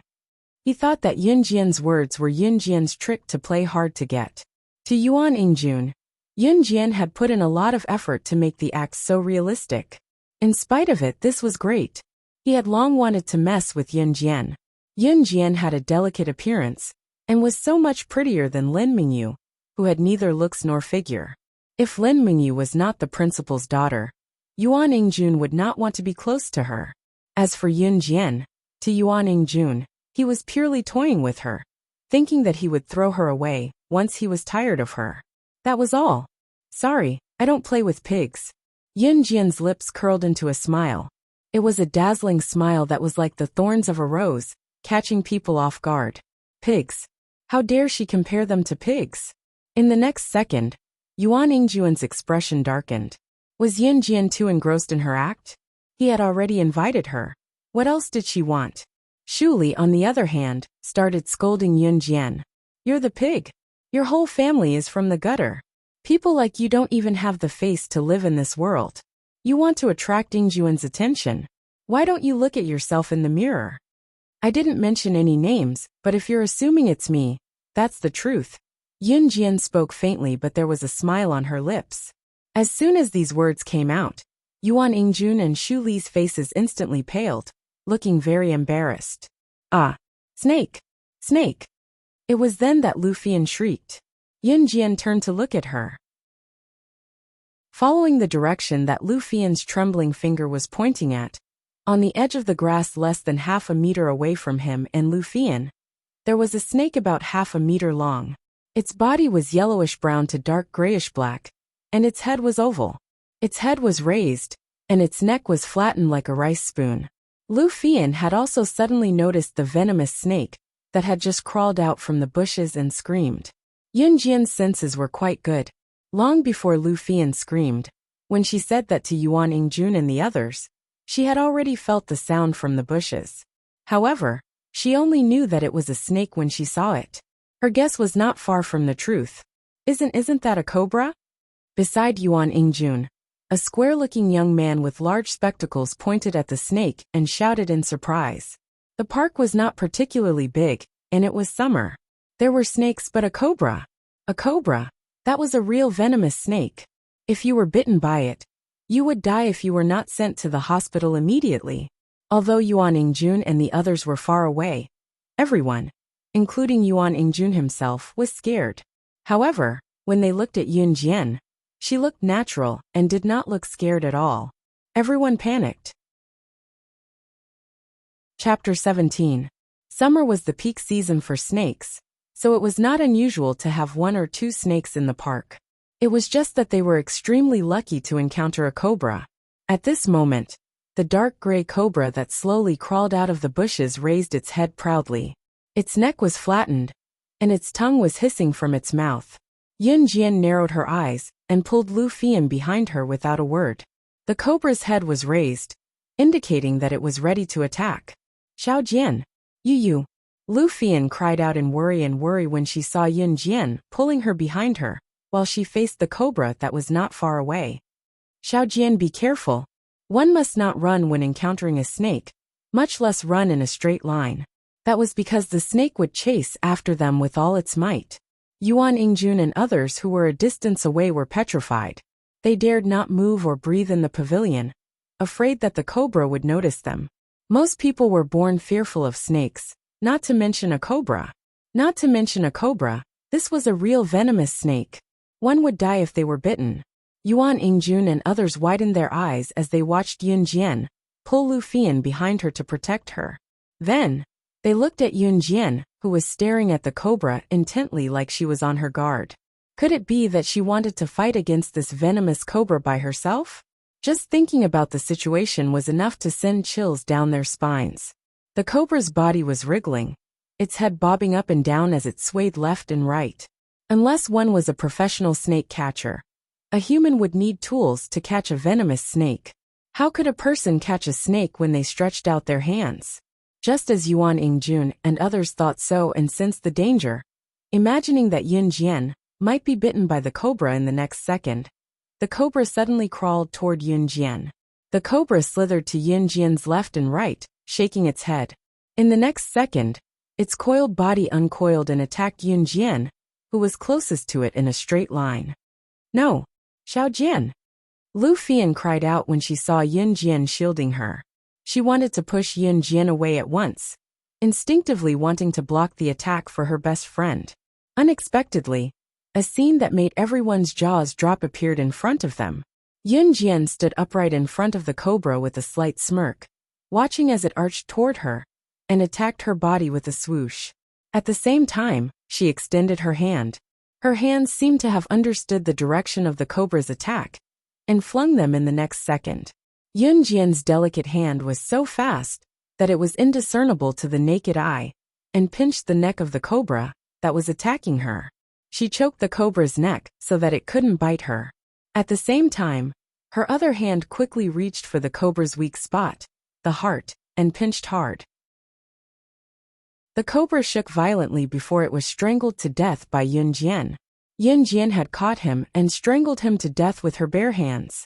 It was a simple action, but it stirred up a multitude of emotions in the audience. That was a venomous snake. It was killed by Yun Jian. Moreover, Yun Jian's hand gesture when she killed the snake looked like she had practiced it countless times. Even when she killed a venomous snake, there was not a hint of fear in her eyes. How could an ordinary student have such skills and abilities? Moreover, even an adult would be frightened when they saw a venomous snake like this. Yet Yun Jian killed the cobra without batting an eyelid. Chapter 18. Slap. Yun Jian tossed the cobra's carcass on the ground and pulled out a tissue from her pocket to wipe her hands. This action was extremely strange in the eyes of Yuan Ingjun and the others. Yuan Ingjun and the others couldn't help but shiver slightly. Yun Jian did not look like the cowardly slug she used to be. She was like a devil who walked out of hell and killed without batting an eyelid. This was Yuan Ingjun and the others' first impression. Yun Jian was not faking it all along. As a secret agent in her past life, she had killed people like flies, stepping over countless corpses to become the only survivor. When she was trained by the organization in her early years, she was thrown into the wild forest on an island together with hundreds of others. They were not given anything. Whether they lived or died depended on their own abilities. The wild forest was filled with venomous scorpions, snakes, bugs, and beasts. The slightest carelessness could cost one their life. For a whole year, she stayed on the island in the wild forest, coexisting with the venomous scorpions and beasts, and survived to become one of the survivors. Therefore, it was easy for her to deal with the cobra. The fatal spot of a snake was its heart. Yun Jian knew this like the back of her hand. "Xiao Jian Yu?" Lu Fian stared at Yun Jian in disbelief as she moaned softly, and subconsciously took 2 steps back. Was this still her best friend Xiao Jian? The current Xiao Jian had killed a venomous snake on her own. Was this the Xiao Jian who would run away in fear when she saw a cockroach? Yun Jian did not know if Lu Fian was suspicious, but she could feel the latter's fear of her actions just now. There was a sense of alienation and dread. Yun Jian raised a brow and asked Lu Fian coldly, "You're scared of me?" No, I'm not Xiao Jian, I'm just..." Lu Fian shook her head quickly, but was cut off by Yun Jian. Not everyone is willing to be a weakling. In the past I was weak and powerless. But from now on, I will be like this. Yun Jian looked at Lu Fian and said each word clearly. Then she added, "If you're afraid, then don't look for me in the future." It wasn't that she was cold-blooded and heartless, but the environment of her previous life had made her who she was today. Sooner or later, he would return to the environment of his previous life, because he had yet to avenge his younger brother. If Lu Fian chose to distance herself from him, it would be a good thing. No. Lu Fian suddenly took a few steps forward and grabbed Yun Jian's hand tightly, her determined gaze glowing. "Xiao Jian, no matter what you become, you'll always be my best friend. Forever." I was just a little surprised just now. Seeing Lu Fian's firm gaze, Yun Jian finally nodded. After all, Lu Fian was just an ordinary girl in her 3rd year of middle school. The way she killed the cobra was too cruel, so it was normal for Lu Fian to not be able to accept it immediately. In spite of it, Lu Fian's plan to befriend her after witnessing her ruthless side was beyond Yun Jian's expectations. After that, Yuan Yingjun and the others watched as Yun Jian and Lu Fian left together, not daring to stop them. Even Xu Li, who had been aggressive and spoiled at the beginning, did not dare say a word when she saw them leaving, allowing Yun Jian and Lu Fian to leave. Chapter 19. Yun Jian and Lu Fian left the park together and went home separately. It was Saturday today. Qin Yiru was still working overtime in the textile factory at this time. When Yun Jian got home, she saw her brother, Yun Yi, sitting at the only table in the living room. There was an exercise book on the table, and he had a pen between his slender fingers as he pondered over a problem on the book with a frown. Her brother, Yun Yi, had always been excellent in his studies, and had even gotten into a top high school in the city, bringing honor to their family. However, the original owner of her body could not improve her grades no matter how hard she tried. She was known as a poor student in class, and was not valued by the teachers in school. Although the two of them were biological siblings, there was a world of difference in their grades. "Gu." Yun Jian went over and called out, "Hey Xiao Jian, you're back?" Yun Yi retracted his heavy gaze from the exercise book and turned to look at his younger sister. "Gu, you're going back to school in the city tomorrow, right? I want to go to the city with you." Yun Jian spoke her mind. Now that the original owner's father was in debt, she would not break her promise that Zhang Zhifan would clear the debt for him. Now that she needed money, she had to make a trip to the city. There were many things that could not be done in Xinjiang town. "Why do you want to go to the city all of a sudden? Did Xiao Jian want to buy something? Do you want me to bring it back for you next time?" Yun Yi put down his pen and turned to face Yun Jian. "Go, I want to go." Yun Jian knew that Yun Yi loved his younger sister a lot. She did not know how to explain herself, so she mimicked the original owner of her body and shook Yun Yi's arm coquettishly. Okay. Yun Yi could only agree helplessly since he had always doted on his younger sister. Letting Yun Jian go to the city meant that his pocket money would be reduced by a lot. After all, it was not cheap to bring his younger sister to the city. Otherwise, he would not return home every few months after he went to school in the city. But for the sake of his sister, it was worth it. Yes. Yun Jian pursed her lips and smiled. In her previous life, she did not receive any familial love. After her rebirth, she received both a mother's love and the love of an older brother. She instantly felt that it was not bad to be reborn. It was 5:30 in the evening. It was supposed to be time for Qin Yiru to get off work and have dinner. However, when it was 6 in the evening, the sky gradually darkened, and Qin Yiru was still not home. The textile factory where Qin Yiru worked was not far from here. It only took 10 minutes to walk home. Usually, Qin Yiru would be home by 5:50 p.m. at the latest. But today, she hadn't come home yet. At 6:20 p.m., Yun Yi couldn't sit still anymore. Why hadn't her mother come home yet? Could it be that something had happened? With that in mind, Yun Yi stood up at once and reminded Yun Jian, "Xiao Jian, stay at home. I'll go check why Mom isn't back yet." Just as he was about to leave, Yun Jian stood up and said, "I'll go too." Yun Yi did not refuse.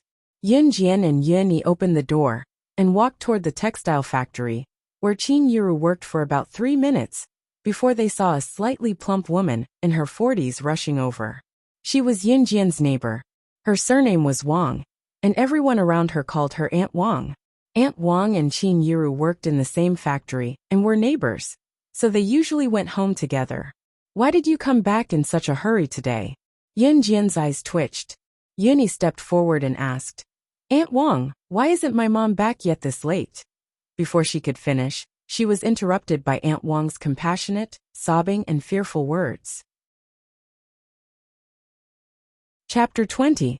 Xinjiang town's only textile factory was very large. There were at least several hundred to over 1,000 workers, and Qin Yuru was one of them. The workers in the textile factory did not have a high wage, but compared to those who worked at home, their wages were many times higher. Of course, there were pros and cons. The workers in the textile factory all used the textile machine to work. It was normal for them to accidentally get scratched or hurt their hands. In serious cases, there were even some who accidentally broke their fingers in half. In the previous host's family, Yun Jian and Yun Yi were both students. They also had a lazy father, who only knew how to gamble. It was easy to imagine how much pressure Qin Yuru had. Before Yun Jian was reborn into this body, the previous host and Yun Yi had always been against Qin Yuru working in the textile factory. But what could they do? This family's living expenses were not small. If Qin Yuru went to work, how could she pay for the 2 children's school fees? This time, the thing she was worried about happened. Qin Yuru accidentally hurt her hand. Hearing Auntie Wang's tone, Qin Yuru's injury was not light. Qin Yuru was actually injured. Yun Jian's heart sank as an inexplicable worry squeezed her heart. Although she had not been reborn for long, she already treated Qin Yuru and Yun Yi as her family. "Where is my mom now?" Yun Jian looked at Auntie Wang and asked. She's in our town's hospital." Auntie Wang still could not recover from her shock. But before Auntie Wang finished speaking, Yun Jian ran toward Xinjiang town's largest hospital. Yun Yi heard Auntie Wang's words and followed Yun Jian's footsteps. She felt even more afraid. She was afraid that something would really happen to Qin Yuru. Xinjiang town had a few clinics, but this was the only large-scale hospital. Yun Jian was in a hurry to get to the hospital. Her pace was so fast that she left Yun Yi far behind. However, Yun Yi was not in the mood to think about these things. He was also running desperately to the hospital. At the entrance of the hospital, Yun Jian strode in and stood in front of the front desk in an instant. Unknowingly, the cashier at the front desk was shocked. "Where is the person who was sent here with an injured hand?" Yun Jian asked directly. The cashier was stunned and pointed to an aisle. "I just saw him being sent to the emergency room." Before she could finish speaking, Yun Jian had already disappeared in front of her. That speed was simply not something that could be seen with the naked eye. The cashier rubbed her eyes in shock. Outside the emergency room, a tall and burly middle-aged man was pacing back and forth with a frown. This man was the general manager of the textile factory. His name was Gao Jian. Qin Yuru was an employee of his factory. If her injury was too serious, the factory might be implicated. If she encountered difficult workers, they might even ask for huge compensation. Therefore, Gao Jian was burning with anxiety. However, just as Gao Jian stomped his feet, he saw an extremely delicate, and beautiful girl suddenly appear in front of him. She actually reached out and grabbed his collar. "Where is Qin Yuru?" Yun Jian grabbed Gao Jian's collar and asked directly. Gao Jian was already anxious, but at this moment he glanced at Yun Jian.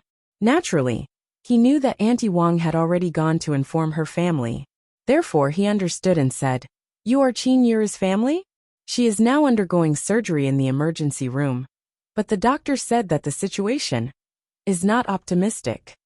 The doctor said that Qin Yuru's hand was probably going to be crippled.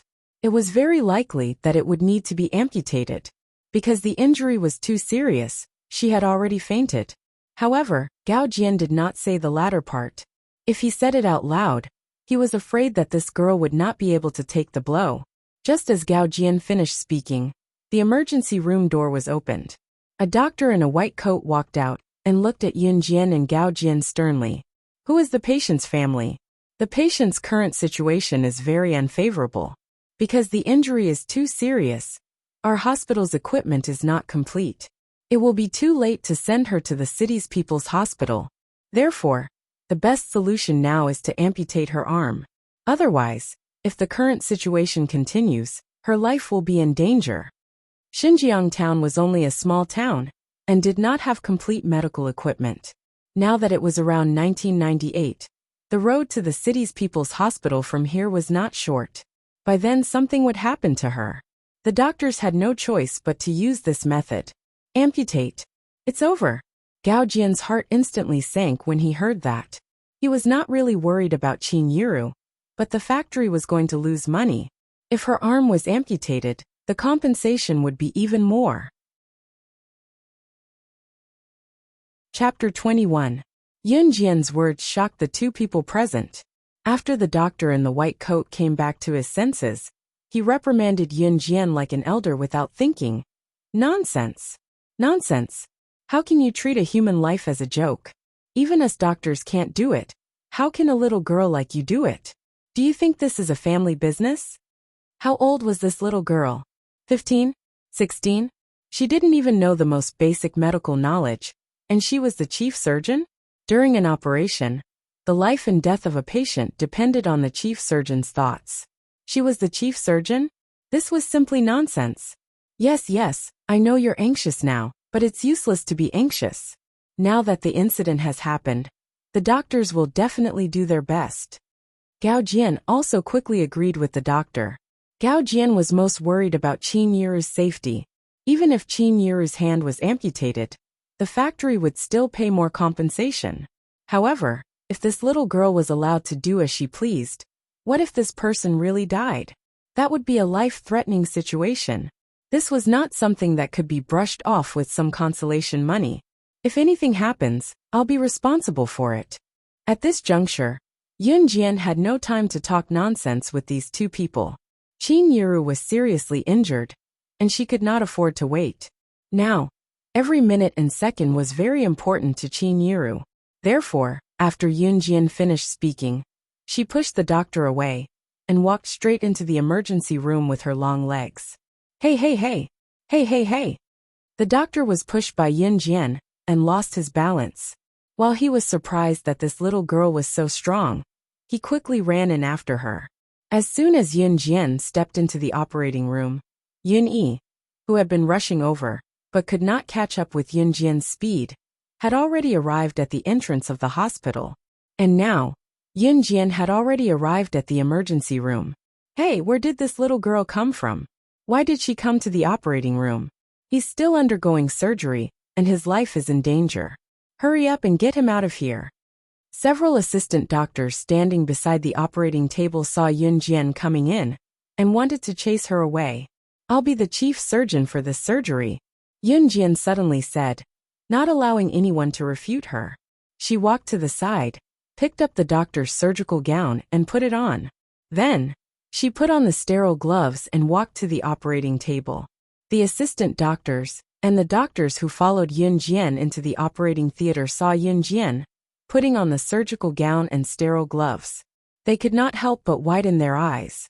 Was she really a 15 or 16-year-old girl? His movements were like that of a seasoned veteran in the medical field. Just as they were thinking, Yun Jian arrived at the operating table and saw Qin Yiru lying unconscious on the operating table. Qin Yiru's hands were severely injured by the weaving machine. It was not an exaggeration to say that both of his hands were badly mutilated. The bleeding had stopped, but his hands were hideous. His skin and flesh were even lacerated. Seeing this, Yun Jian could not help but feel pain in her heart. This was an emotion that came from the body's original owner. Yun Jian closed her eyes and stepped forward without hesitation, ready to take over the surgery. Not only was she the king of the secret agent world, she was also an outstanding elite in the medical field. In her previous life, her medical skills were superb. She was quite famous in the medical field. Because of her superb medical skills, she was even called the Hand of Death by the people in the medical field. Usually, as long as the person was not angered, she could bring them back to life. Xinjiang Town Hospital's medical standards were not high. If she was not here today, Qin Yiru would not have been able to escape the fate of having both of his hands amputated. But all of this was on the premise that Yun Jian did not do anything. Chapter 22. Young lady, don't make a fuss. I know that you must have lost control of your emotions after seeing the patient's current state. But since all of this has happened, let us try our best to salvage the situation. Can you please leave first? The previous doctor looked at Yun Jian and kindly advised her again. The doctor thought for a while and thought that Yun Jian's current actions must have been because she could not take the blow. This patient must be someone to her. That was why this young lady could not take the blow and did something uncontrollable. Amputation of both hands was indeed an unbearable thing. However, in the doctor's opinion, this was the only way to save Qin Yiru. She is my mother. Yun Jian suddenly opened her mouth and said to the group of doctors in a calm tone, "Do you think that I would joke around with my mother's life?" It was because she was confident that she would do it. Was she supposed to watch as Qin Yiru's hands were amputated, and she fell to the lowest point of her life? She had the ability to do so, but she did not do anything? She could not do it. So please cooperate with me for the surgery. Yun Jian raised her voice and gave everyone another shock. Because Qin Yiru was her mother, no matter how willful or mischievous she could not joke around with Qin Yiru's life. Perhaps it was because of Yun Jian's words, or perhaps it was because of her extraordinary aura. The previous doctor and the assistant doctors on the scene did not say anything. After being stunned for 2 seconds, they followed her and returned to their respective positions. Yun Jian took over the position of the chief surgeon and continued the surgery. The doctors on the scene were sure that letting a 15-year-old girl take over the surgery was the craziest thing in history. Qin Yiru's hands were injured and her meridians had been damaged. The injured areas needed to be sutured with sutures and various factors had to be considered.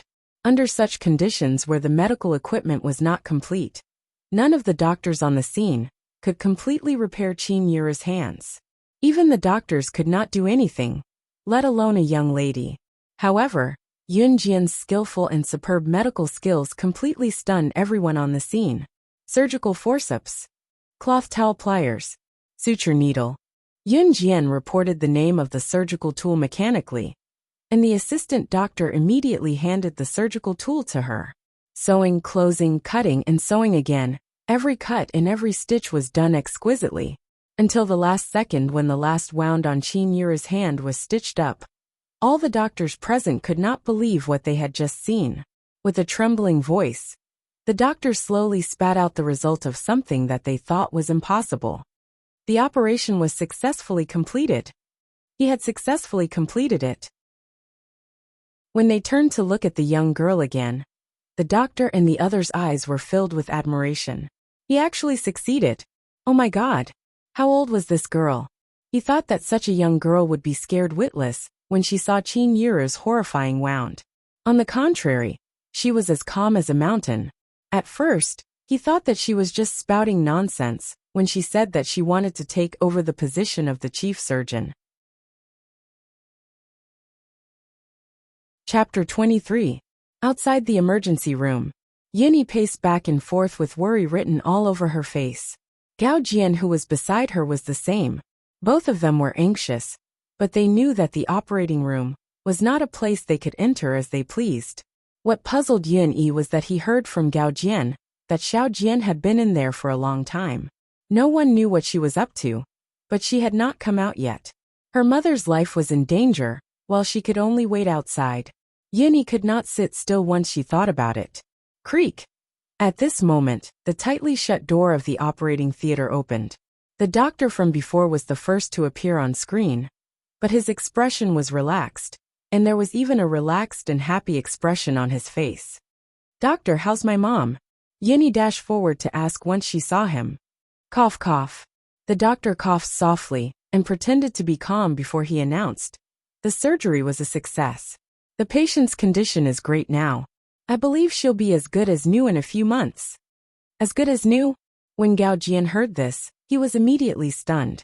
The doctor had said that Qin Yuru's life would be in danger if her leg was not amputated. In spite of it, Yun Jian had only been forced into the operating room for a short while, and the doctor had come out to say that she was fine and could be repaired as good as new. Could it be that Yun Jian was really something? Yuni breathed a sigh of relief. Thankfully, her mother was fine. Yun Jian took off the surgical gown and sterile gloves and walked out of the operating room. To not worry her brother, she asked the doctor to go out and announce the news first. At the same time, Yun Jian reached an agreement with the doctors. She could teach them the medical skill and asked them to keep it a secret. The surgery was a success of her own. Brother, it's fine now. Yun Jian agreed softly when she saw Yun Yi's pale face. When Qin Yuru woke up at 5:30 the next morning, she did not look as pale as before. Instead, there was a tinge of color in her cheeks. Yun Jian peeled an apple and fed it into Qin Yuru's mouth one bite at a time, reminding her softly, "Mom, eat slowly." Qin Yuru felt like she had just escaped death. She smiled with tears in her eyes, looking at her sensible daughter with relief. That afternoon, Yuni went back to his school in the city for his evening self-study session. It was after Qin Yuru's persuasion that he went back to school first. Yuni wanted to stay and take care of her mother, but Qin Yuru refused, afraid that Yuni would delay her studies. The patient was the most important, so Yuni had no choice but to follow Qin Yuru's wishes. The doctor also said that Qin Yuru was in good condition now and was completely out of danger. Therefore, Yuni went back to the city. Yun Jian originally planned to go to the city with Yun Yi, but now she could only postpone this plan. From the beginning until now, her so-called father, Yun Gang, had not appeared. This made Yun Jian feel even more disgusted with this so-called father. In the evening, after cooking dinner at home, Yun Jian took it to the hospital. Gao Jian had paid for Qin Yuru's hospitalization on behalf of the factory. Gao Jian's factory did not renege on this. In order to nourish Qin Yuru's body, Yun Jian specially made a bowl of chicken soup and walked to the hospital. Just as she walked to Qin Yuru's ward, she heard a sharp, confident, and aggressive female voice from inside. Chapter 24. Upon hearing this, Yun Jian turned around and walked into the ward. She saw 2 or 3 people standing beside Qin Yuru's bed. The aggressive female voice just now came from a gorgeously dressed woman standing not far away. This woman was in her 40s, but because she took good care of herself, she looked like she was in her early 30s. This person was none other than her nominal aunt, Qin Yuru's older sister Qin Junlan. Since Qin Yuru was injured, they were probably here to visit her, but their intentions were self-evident. "Mom, I made dinner for you. It's in a thermos." Yun Jian walked in after a glance, ignoring the people standing there, and cutting off Qin Junlan's words, as she went to the bedside, and opened the thermos boxes one by one. Qin Yuru was injured, and a sister from her family came to visit her the next day. This was supposed to be a happy occasion, but in reality, this was not the case. Qin Junlan's visit was just a cover. Her real purpose was to get Qin Yuru to return the money. Not long ago, Qin Yuru borrowed some money from Qin Junlan. As the school had just started, school fees were charged. Yuni was studying in a key high school in the city, so the fees were naturally high. Yun Jian was studying in a secondary school in town, so the fees for both of them were quite high. Qin Yuru could not afford it, so she could only borrow money from her older sister, Qin Junlan, who was better off than her. Qin Junlan had married well, and her husband was running a small business. Hence, she was leading a good life. But when Qin Yuru had asked her to borrow money, Qin Junlan had been hesitant to lend it to her. In the end, she had reluctantly lent some money to Qin Yuru, because she was afraid that people would gossip about her. But today, when she heard that Qin Yuru was injured, Qin Junlan could not sit still. It was not because he was worried about his sister's injury, but because Qin Yuru had injured her hand. How was she going to earn money to repay the money she borrowed? Today, she hurriedly brought her family over to Qin Yuru, in the name of visiting a patient. She wanted to ask Qin Yuru to return her money. "Sister, look at how injured I am now. I can't even take care of myself. Can I slowly return the money to you? Once I recover, I'll go back to work at the factory. I'll pay you back after I get my salary. Qin Yuru begged Qin Junlan. When Qin Junlan heard this, she was even more upset. In the beginning, he was not very willing to borrow money. Actually, Qin Junlan's family did not really need money. On the contrary, Qin Junlan's family was one of the wealthiest in Xinjiang town. However, no matter how rich her family was, Qin Junlan, was not willing to give money to others for free, even if it was her biological sister. Moreover, who knew when she would be able to return the money she lent to her poor sister? Qin Junlan's sharp eyes caught the chicken soup that Yun Jian had taken out from the thermos box. Her displeasure, that was already there, exploded at once. Yiru, look at your family's situation now. You've been working so hard and now you're injured. Your Xiao Jian even went to buy chicken back. The market price of chicken is so high now. How are you going to survive if you don't know how to be thrifty at such a young age? Chicken. Her own child only had a few mouthfuls of chicken all year round. Moreover, she could not return the money, so why was she eating chicken now?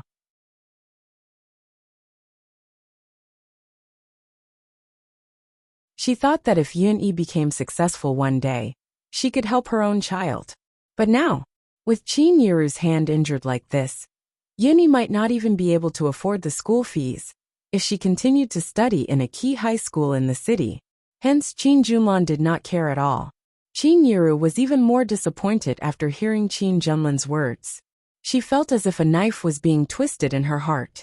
This was her biological sister after all. How could she not be disappointed when she said such vicious words to her? Qin Yuru opened her mouth but no words came out. Her tears flowed down Qin Yuru's cheeks uncontrollably. Yun Jian did not hesitate when she saw this.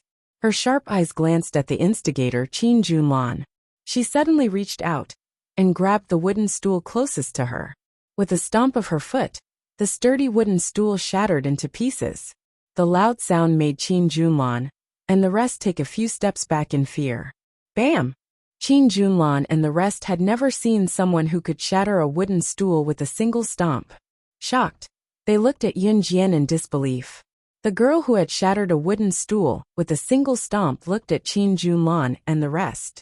She pursed her lips and said sternly, "Get lost. If you don't, you'll end up like this wooden stool." Chapter 26. She was not joking. Qin Junlan and the rest felt their scalps go numb. They felt a chill run down their spines, and a sense of fear crept into their hearts. The person who made them feel fear was none other than the frail girl standing before them. With a gulp, Qin Junlan swallowed a mouthful of saliva. It was obvious that she was shocked by what had just happened. Her eloquent and aggressive mouth did not open for a long time. Qin Yuru was also shocked by Yun Jian's action. Since when did her daughter have such strength in her legs? She could break a wooden stool with just one kick. Why aren't you leaving? She suddenly lowered her voice and it sounded eerily low, causing Qin Junlan and the rest to shudder again, unable to stand still. Qin Junlan was completely shocked. Moreover, Yun Jian's aura made her afraid. However, she could not afford to lose her face. Hence, Qin Junlan pushed the few people who came with her out of the ward. She continued to curse in an indifferent tone. Oh my God! Why did the Qin family have such an unfilial daughter? She even wanted to kill her own aunt. What kind of person can she be? After a round of cursing, she ran away. After Qin Junlan and the rest left, the ward finally quieted down. However, Qin Yuru's heart could not calm down.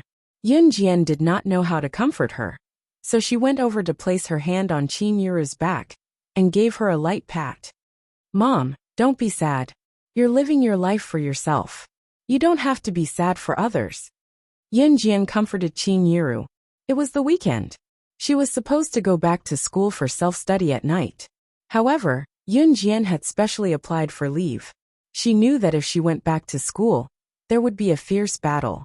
Lin Mingyu was hospitalized because of her. Her father was the principal of Xinjiang Town High School. How could he let her off so easily? However, when had Yun Jian ever been afraid of anyone? Because of Qin Junlan and the rest's arrival tonight, Yun Jian was even more aware of her family's financial situation. In her previous life, When she was at the top of the world, the one thing she didn't lack was money.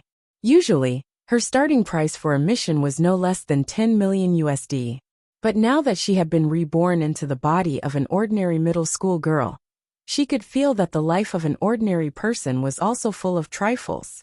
But at the very least, he no longer needed to lick blood from the edge of a blade. It was Monday the next morning. Yunjian applied for leave from her homeroom teacher as well. After sending Qin Yuru breakfast, she took the bus to Longmen City. She planned to make a trip to the city in advance. Her family was in need of money now.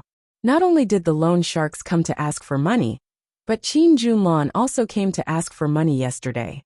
Therefore, she wanted to go to the city to earn money in the fastest way. Using the pocket money Yuni forced on her before she went to school, she hailed a cab to the busiest area in Longmen City. Early in the morning, when the sun had just risen, Yunjian, dressed in plain clothes with her hair tied in a high ponytail, walked along the busiest street in Longmen City, Chinatown. Chinatown was a street that could satisfy everyone's needs in the city. Here, it has everything you want to buy, and everything you need to use. Yunjian, on the other hand, was heading straight for the only computer internet cafe in Chinatown. The internet cafe cost about 4 yuan an hour in this era. Yunjian paid for an hour, and went to the computer. It was said that she was not only the king of secret agents, but also a hacker expert. She could not find any other way to earn money quickly, so she planned to hack into systems to steal money. She did not plan to hack into any company's system though. She was confident that she could hack into any corporation in the shortest amount of time, and completely destroy the finance department of any corporation, intercepting them halfway. However, this was illegal in Country Z. She did not want to be the first person to do so.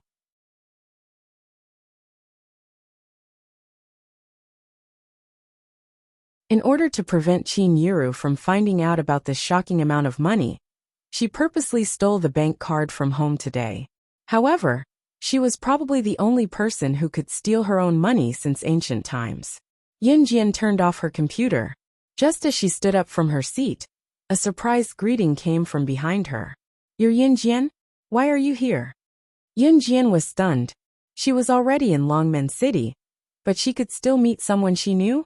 When he turned around, he saw a young man about 15 or 16 years old looking at him in surprise. "You are?" Yunjian couldn't remember who this person was. Chapter 28. When Yunjian heard Li Xiangyi's words, she had some impression of him and immediately replied, Although she was dissatisfied with Yuan Ingjun and the others, it did not mean that she would transfer her emotions to others. Moreover, Li Xiangyi had never provoked her before. When he heard Yunjian's reply, Li Xiangyi was inexplicably excited. The scene of Yunjian strangling the cobra and killing it in front of everyone without batting an eyelid was still reflected in his mind. That look, that action, it was simply too cool. She was as cool as the martial arts masters in the movies. Therefore, when he saw Yunjian now, Li Xiangyi practically treated her as his idol. "Hihi Yunjian, actually, ever since I saw you kill that cobra that day, I've been admiring you. I didn't expect to meet you here today. May I have the honor of treating you to a meal?" Li Xiangyi was usually cheerful and joking, and it was the same when he spoke to Yunjian. Actually, Li Xiangyi was not close to Yuan Ingjun and the others. Of course, his family was quite well off, and no one dared to provoke him in Xinjiang town. Otherwise, he would not have played truant to play computer games in the city's internet cafe, at the risk of being punished by the school. Usually, a rich young master like Li Xiangyi would scoff at someone like Yunjian, who did not have a good family background. However, Li Xiangyi did not. This surprised Yunjian, and improved her impression of Li Xiangyi. Yunjian smiled faintly and shook her head.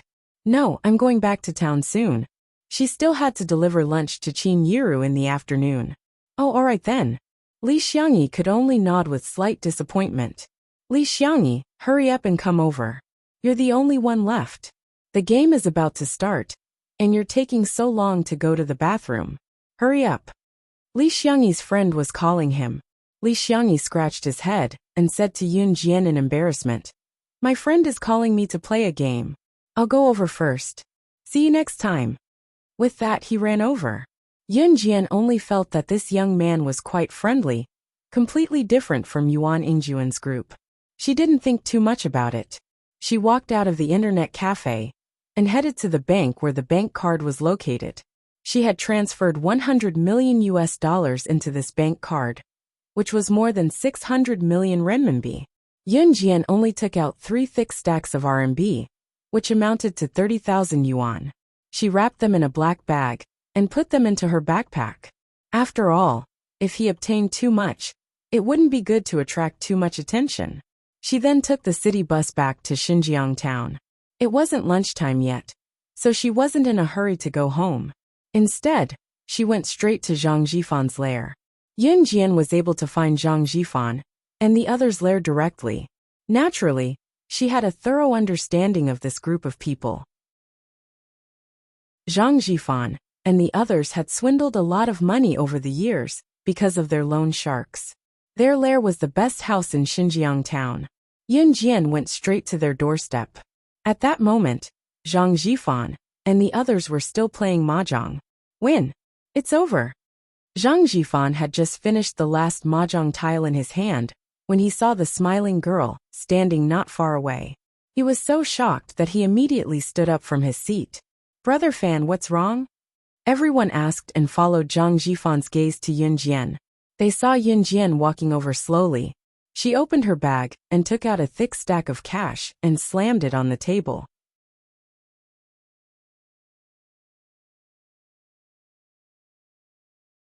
Chapter 29. F***CK. Watching as Yun Jian slammed the thick stack of cash on the mahjong table, everyone, including Zhang Jifan, was shocked for a few seconds before they cursed. 10,000 yuan. Although the people present were all loan sharks and had seen more money than this, 10,000 RMB was not a small amount. It was more or less shocking to see a 15-year-old girl throw it out. After all, Yun Jian's family was so poor that they could barely afford a meal. How could she have so much money? In other words, everyone was wondering where she had gotten the money from. Of course it's enough. Of course it's enough. Zhang Jifan was indeed the leader of the group. He was the first to react and put the money away, nodding with a chuckle. Not only was it enough, there was an extra 5,000 yuan. Yun Jian continued to smile, but it was not over yet. Reaching out, she took out another stack of cash from her bag and slammed it on the mahjong table again. Zhang Jifan had just put away the 10,000 yuan carefully when he saw Yun Jian tossing out another stack of cash. He was dumbfounded. What was she up to now? The 10,000 yuan just now was to pay off the debt. This 10,000 yuan is a greeting gift. Yun Jian smirked faintly and glanced at Zhang Jifan and the rest from the corner of her eyes before she said, "Are you willing to work with me? I want to open a business in Longmen City. The details are still undecided, but I'll provide all the investment funds. You guys just have to manage it for me. Of course, the prerequisite is that you're not loan sharks anymore." She planned to open a business in Longmen City.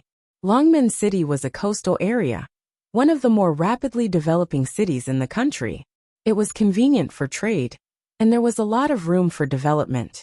She would not miss such an opportunity to earn money. As for why she got Zhang Jifan to lead the group to manage it, it was not without reason. Zhang Jifan and the rest had offended her before, but they had not hurt her family. She could not find those softies who looked gentle, but were easily led by the nose, if she wanted to start a business. One had to admit that Zhang Jifan knew when to advance and when to retreat. That day, he had brought a group of brothers to demand payment from her family. However, when he saw that her people had suffered a loss, he knew to retreat and quickly left. Instead of rushing forward blindly and insisting on fighting to the death, the fish dying and the net breaking. Just this point was in line with the behavior of a merchant. When it was time to advance, he would advance and never show weakness. If the opponent was too strong, he would show weakness when it was time to do so. Open a trading company? You're looking for us? No, we are just a group of hooligans who are F***king loan sharks. What do we know about business? Zhang Jifan opened his mouth wide in surprise and looked at Yun Jian. Not only him, But Zhang Jifan's group of people also looked at Yin Jian in shock. You don't understand, but I do. I can teach you. Who was born to be a businessman? Who was born to be able to walk and run? Instead of living your current life of fighting and killing, why don't you start a business with me? You can chase people to their homes to collect debts. What's the harm in starting a business with me? Yin Jian was still smiling and looking at Zhang Jifan and the others with a smile. However, her words gave Zhang Jifan and the others another shock. In fact, everyone here was not willing to be a loan shark. Which one of them was not short of money and had no choice but to do this kind of work that was despised by others? Just as Yin Jian said, what's the harm in giving it a try? They even dared to let loan sharks go and chase people to their homes to collect debts, risking being arrested by the police and going to jail. Okay, since you've given us such a great gift, we'll follow you and give it a try. Zhang Jifan clenched his fists and was silent for a few seconds. Suddenly, he laughed heartily and took the lead. They didn't need to pay for the investment. They just needed to send people over. This kind of business was a win-win situation. Moreover, to be able to take out 20,000 renminbi in just a few days. The girl in front of them was definitely not as simple as she looked. With Zhang Jifan taking the lead, the group of people working under Zhang Jifan all agreed. Yin Jian flashed a smile.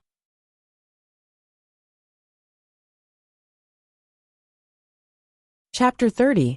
After the agreement was reached, Yin Jian went home to make lunch for Qin Yuru. She was going to start a business sooner or later, in the near future. After that, she had to make a trip to Longmen City and stay there for a while to settle these matters. The next morning was Tuesday morning. Yin Jian woke up early.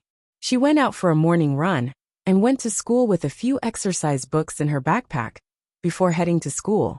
She had only taken a day off, so she had to go to school today. Just as she arrived at the classroom door, she saw Lu Fian waving at her from her seat. Since it was not yet time for self-study, Lu Fian ran to Yin Jian when she saw her get down from her seat and asked, Xiao Jian, why didn't you come to school yesterday? The teacher said you were sick and asked for leave. Are you okay now? Why don't you rest more if you're not feeling well? Lu Fian's caring tone surprised Yin Jian. She recalled that she had asked for leave from her homeroom teacher yesterday because she was not feeling well. She did not expect that her casual request for leave would make Lu Fian worry for nothing. Yin Jian's heart warmed as she told Lu Fian, I'm fine. Your health is your capital. You have to take good care of yourself in the future. Lu Fian was obviously unaware of the series of events that happened in Yin Jian's home, as she gestured to Yin Jian. Yin Jian nodded and entered the classroom with Lu Fian, who knew that once Yin Jian entered the classroom, the rowdy classroom quieted down instantly. Look, Yin Jian's back for class. I thought she didn't dare to come back. She's the one who beat up the principal's daughter, Lin Mingyu, and sent her to the hospital last Friday. One of Lin Mingyu's ribs was broken. In the classroom, a mischievous boy started to tease her. He spoke as if he knew everything about this matter and was a witness at that time. Students chimed in one after another. Wow, really? Yin Jian's become so awesome all of a sudden. TSK tisk, she's amazing. She even dared to hit the principal's daughter. This Yin Jian is doomed. She's asking for it. Who can she blame? No one knew about these things on Friday, but as time passed, there would always be people who would find out and brag about it. They did not even try to avoid suspicion in front of Yin Jian. Yin Jian was nonchalant about it, but Lu Fian was enraged. Xiao Jian, don't be mad. They're just blabbermouths. Lu Fian comforted Yin Jian before she went up to them. Yin Jian, you guys stop talking. It was Lin Mingyu who bullied Xiao Jian first that day. I can testify. PFT, you testify? Testify what? What's the point? Lin Mingyu's the principal's daughter. Sitting on the bench with his legs crossed, a ruffian-looking boy chuckled as he looked at Lu Fian and spat out a few words. Lu Fian was not a strong-willed person to begin with. She was infuriated at the scolding, but she did not know how to retort. Do you guys have nothing better to do? Just as the group of people pointed at Yin Jian noisily and hurled all sorts of insults, Yin Jian, who had been silent, suddenly spoke up. Everyone present was stunned for a moment, unable to react. Very bored. Very lonely. Very empty.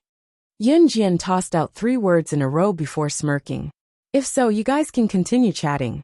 I don't mind.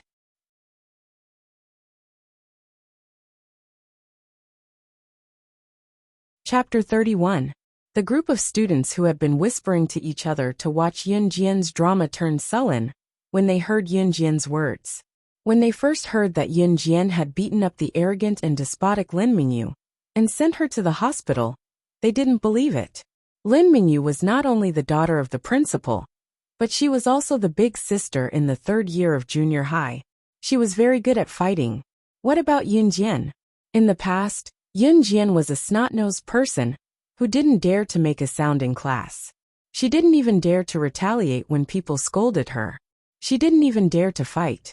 But now, not only did she beat up Lin Mingyu and send her to the hospital last Friday, she didn't run out crying like she used to when the whole class was gossiping about her.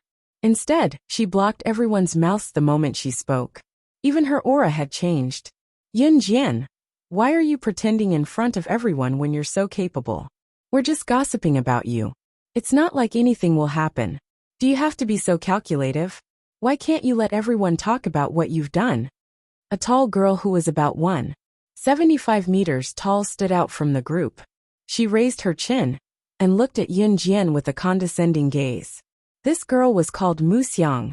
She wasn't very good looking, but she was taller than the average boy. She was the sports committee member in the class, but she wasn't very popular with the boys. At the same time, she was most jealous of Yunjian. Yunjian wasn't very tall, but she had a pure and innocent face. It was the kind of face that people liked when they saw it. Her face was delicate and delicate. This was a stark contrast to Mu Xiang. Hence, in Yunjian's original memory, Mu Xiang always thought of ways to bully her, because she didn't like the original Yunjian. After today's incident, Mu Xiang thought that she had caught Yunjian red-handed, so she stood out to mock and ridicule her. Mu Xiang, can you be reasonable? You, don't think I don't know. You're just jealous that Xiao Jian is prettier than you. That's why you keep picking on her. How shameless can you be? Lu Fian snapped before Yunjian could, standing up for Yunjian once again. Mu Xiang, whose thoughts were exposed, suddenly widened her eyes.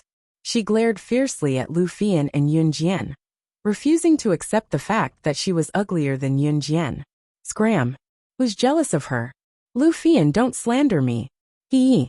Speaking of which, what are you guys so proud of? The teacher will be coming to look for you later. Hee. You even dared to hit the principal's daughter. I'll just wait for you guys to cry. Humph. Mu Xiang cursed several times in a row. The students in the class watched this fierce battle, but no one stepped forward to interfere. On the contrary, most of the students were waiting to watch the show. Of course, Mu Xiang was famous for being difficult to deal with in their class.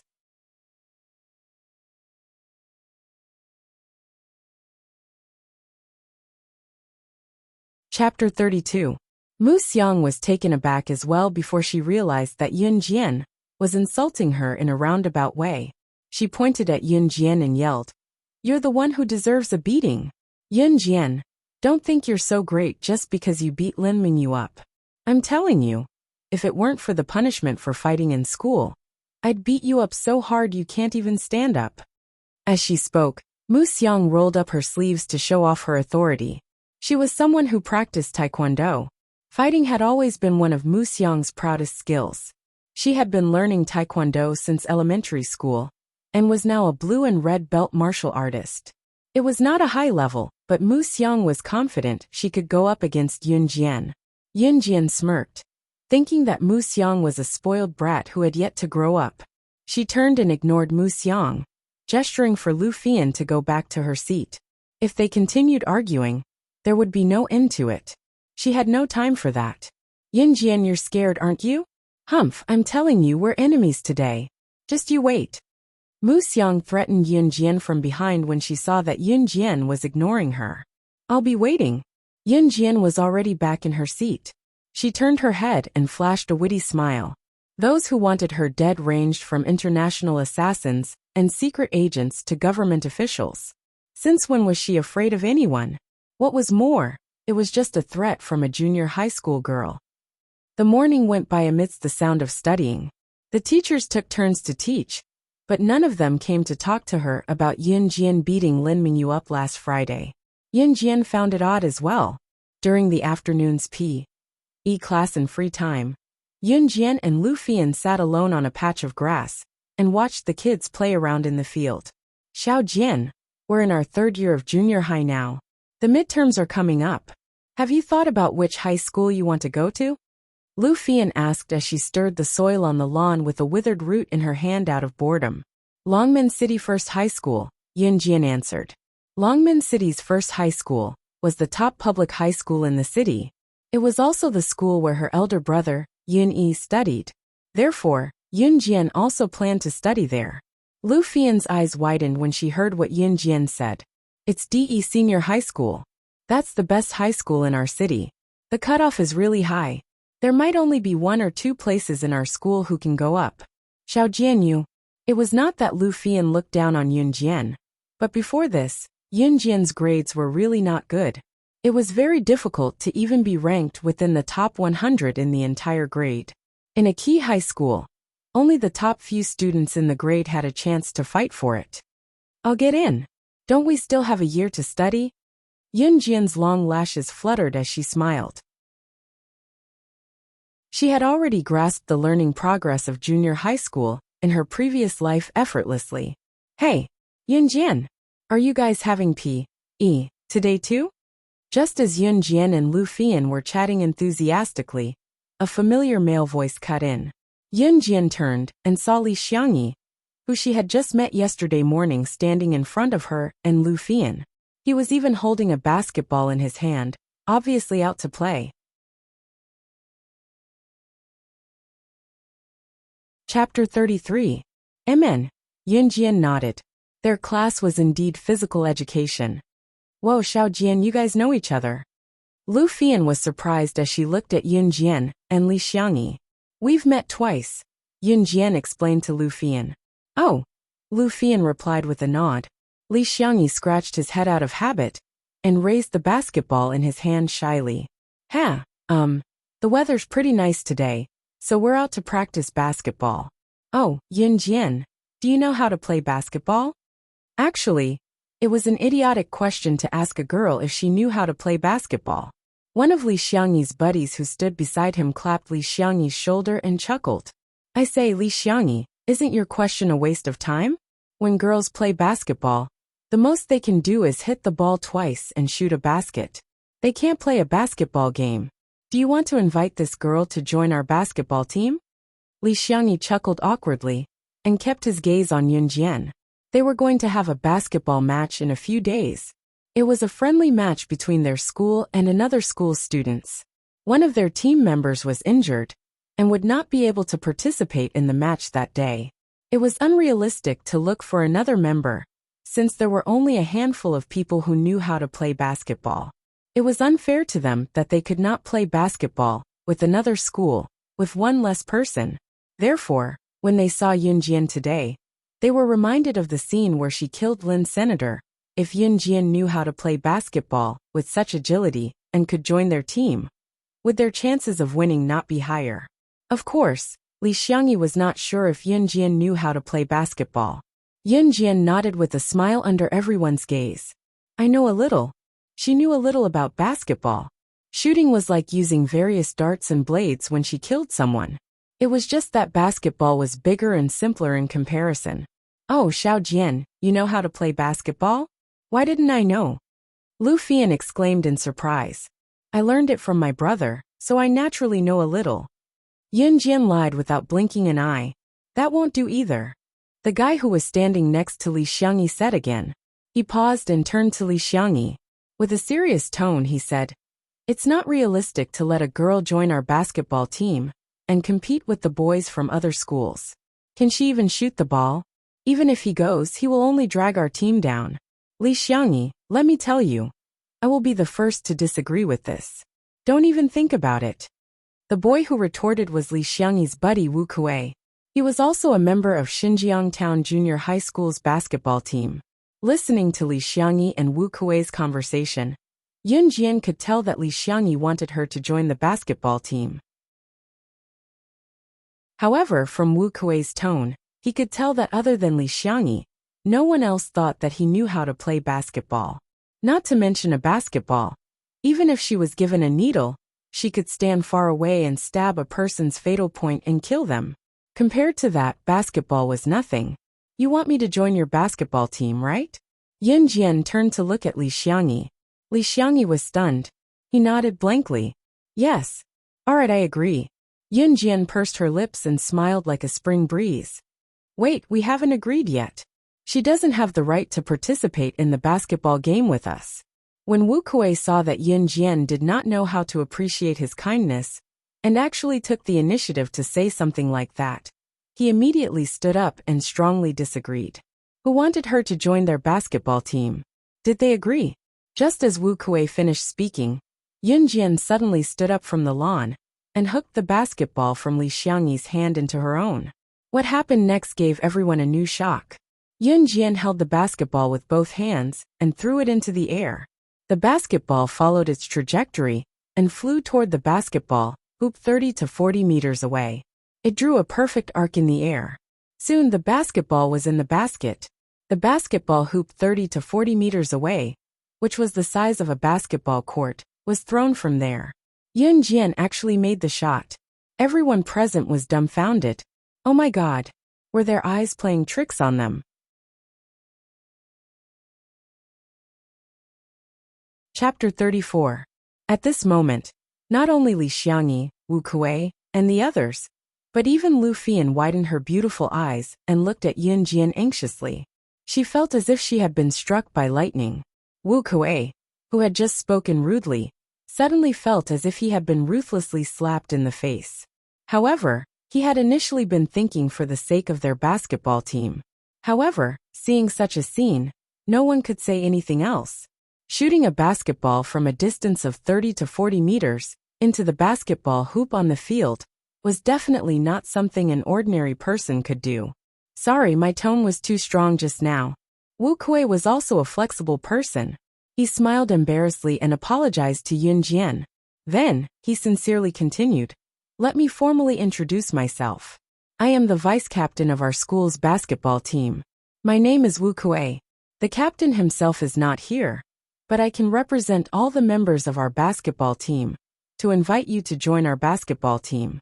I wonder if you would do me the honor of joining our team?"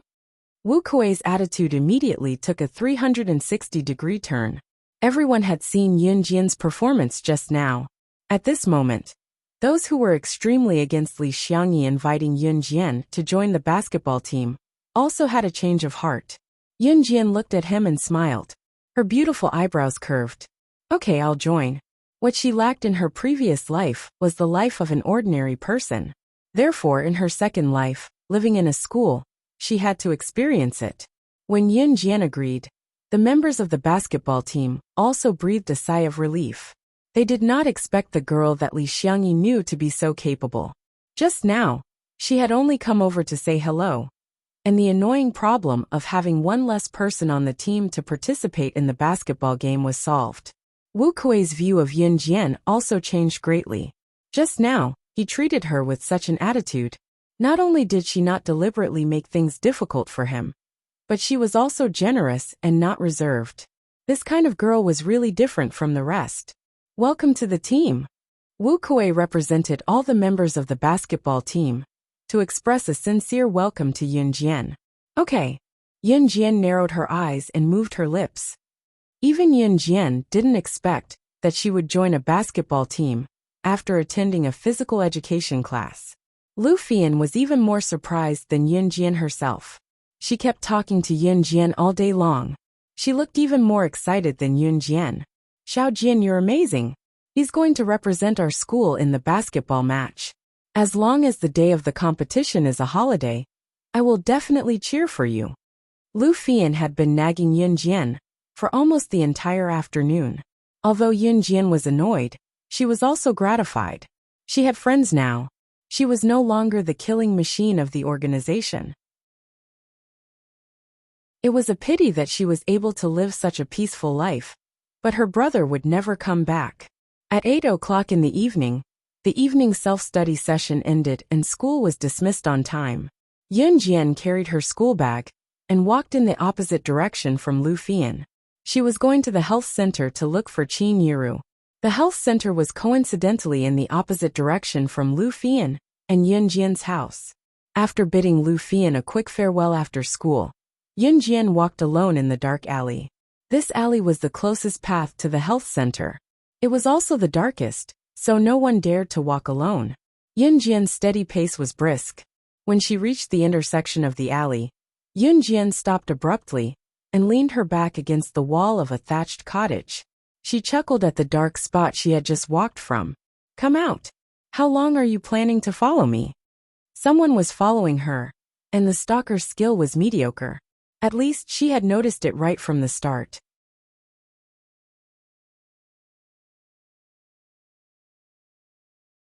But when she thought about how this little b*th Yun Jian was going to be ruined, she felt an indescribable joy in her heart.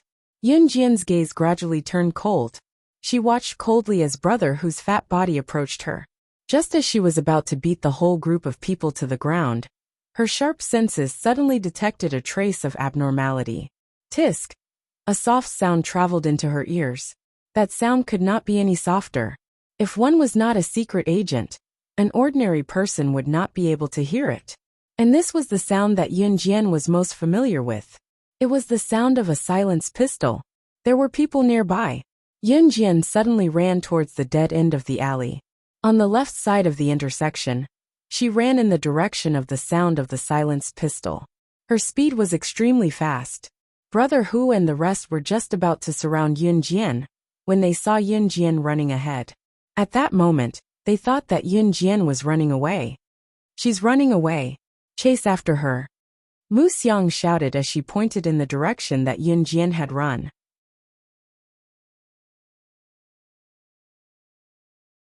Chapter 36. Yun Jian's running speed was not something that Brother Tiger and the rest could catch up to. In the blink of an eye, she had left Brother Tiger and the rest far behind.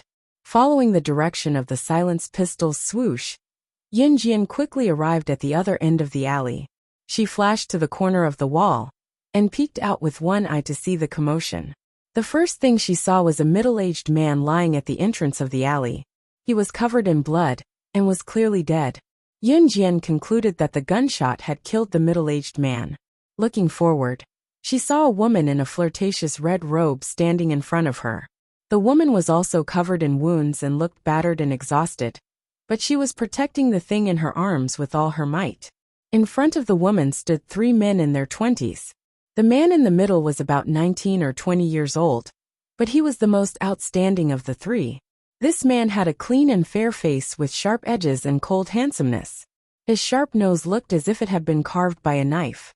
Yun Jian could see that the 2 men beside him were centered around him. It was not an exaggeration to use the word handsome to describe this man. It was also Yun Jian's first time seeing a man who could perfectly combine handsomeness and beauty. She could not help but take a few more glances at him. "Enchantress, hand over the thing in your arms or we'll kill you right now," the other man standing beside the handsome man shouted at the woman in the flirtatious red robe after receiving the handsome man's silent approval. Yun Jian suddenly raised her brows when she heard the woman in the flirtatious red robe address her. Enchantress. This name was not unfamiliar to her. Enchantress was the 10th special agent on the special agent ranking. It was said that this person liked wearing flirtatious red robes all year round. She was enchanting and lustful. She did not expect to meet her in a small place like Xinjiang town. Before Yun Jian could think further, the woman with the code name Enchantress laughed out loud. She looked at the 3 men and said in a cruel voice, "Dream on. It wasn't easy for this old lady to obtain this thing. So how could I just give it to you like this? Young master, this damned bitch doesn't know what's good for her. Why don't we kill her and snatch her things?" Another man beside the handsome man, who looked more irritable, licked his lips and asked. Of course, the decision-making power was still in the hands of the handsome man who was called the young master. This handsome man was not as old as the other 2, but his eyes were deep. Even Yun Jian could not tell what he was thinking at this moment. Kill. Pursing his lips, the handsome man spat out a single word. His magnetic voice carried a trace of ruthlessness. Not long after she finished speaking, she suddenly felt a change. The three men present, including the ever-vigilant enchantress, all sensed something. They all looked behind the wall where Yun Jian was hiding. Yun Jian's level of concealment was enough to follow these people without being discovered. But the people present all looked at her. It wasn't that her whereabouts had been exposed, but, chase them. Chase them. That shameless little bitch Yun Jian can't have gotten far. Yun Jian's eyes dimmed when she heard Mu Xiang's shrill voice coming from behind her from afar. After hearing that voice, Yun Jian did not plan to continue hiding her whereabouts. She stepped out from behind the wall, but the people present were stunned. When did someone hide here without them noticing? The handsome man narrowed his almond-shaped eyes. His sharp gaze coincidentally met with Yun Jian's. Yun Jian, let's see where you can run to now. Die. You're dead. At this moment Mu Xiang, Brother Hu and the rest arrived. Chapter 37. Mu Xiang was so shocked that she fell to the ground. She was trembling all over as she screamed in fear. Dead. She was just an ordinary junior high school student. She had never seen a dead person before. Moreover, it was a dead person lying in a pool of blood. It was a gruesome death. At that moment, Mu Xiang completely forgot that she wanted to teach Yun Jian a lesson. All that was left in her was horror and fear. Noisy. The handsome man frowned slightly as he spat out two words. His starry eyes glanced at Mu Xiang impatiently, and stopped on Yun Jian. He smiled faintly. Was this girl not afraid? Interesting. While the handsome man was sizing her up, Yun Jian was sizing him up as well. However, her gaze lingered more on the enchantress. In her past life, she was the top secret agent slaying God, while the enchantress was ranked 10th. However, the top 10 secret agents were definitely not ordinary people. This man was able to chase the enchantress all the way here, and make the cunning enchantress look so pathetic. It was obvious that he was not a simple character. While the handsome man was sizing up Yun Jian, he raised his hand slowly. A new model of Browning silencer appeared in his fair and slender hand. He was looking at Yun Jian, but the muzzle of the gun was pointed at the enchantress. You'll die if you refuse to give me what you want. A simple sentence came out of the handsome man's mouth. He pursed his lips, and his handsome face exuded an indescribable sense of power. Yun Jian narrowed her eyes and stared at the enchantress. However, the enchantress's expression changed when she saw the handsome man pointing the gun at her. The enchantress's face turned pale instantly. She did not know where this handsome man in his late 20s came from. She only knew that he was from the world's most powerful firearms family, the Cold Pavilion. She did not know his exact identity. The Cold Pavilion was a firearms organization. Their firearms and equipment were comparable to the standards of a developed country. They were even more powerful than those secret agent assassin organizations. However, they kept a low profile and did not show off. In fact, the handsome man was indeed from the Cold Pavilion. He was the young master of the Cold Pavilion, and the future successor. Her name was C.E. There was a reason why Little Temptress's face turned pale when she saw C.E. raise her gun. The middle-aged man lying dead in a pool of blood was the sixth most powerful agent in the world, codenamed Spirit Tiger. This person's strength was valiant. He was known for his speed and agility. However, this person had died under C.E.'s gun, and he could not even survive a single shot. Even Spirit Tiger, who was famous for his speed and agility, was not a match for C.E. If it was Little Temptress, would she still be alive? Wait. This is for you. Yao Ji gave in. She didn't want to lose her life in order to complete this mission. She bit her lip and threw the item in her arms to C.E. C.E. reached out and caught the item that Little Temptress had thrown over. His deep eyes were sharp and deep as he looked at the item in his hand, while C.E. was looking down at that thing and had no time to pay attention to her. Little Temptress covered her wound and quickly left the place. However, Yun Jian's pupils constricted. Sandalwood box. 3 soft words came out of her mouth. The item that little temptress was protecting with all her might was the sandalwood box. Her rebirth was because of the sandalwood box. Her brother's death was also because of the sandalwood box.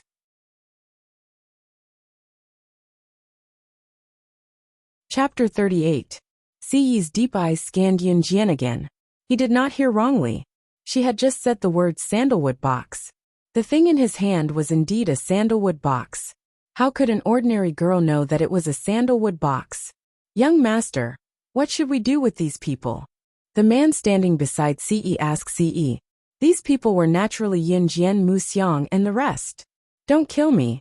No, no, no. Sob, sob, sob. Mu Xiang was already trembling in fear when she saw Ce raise his gun.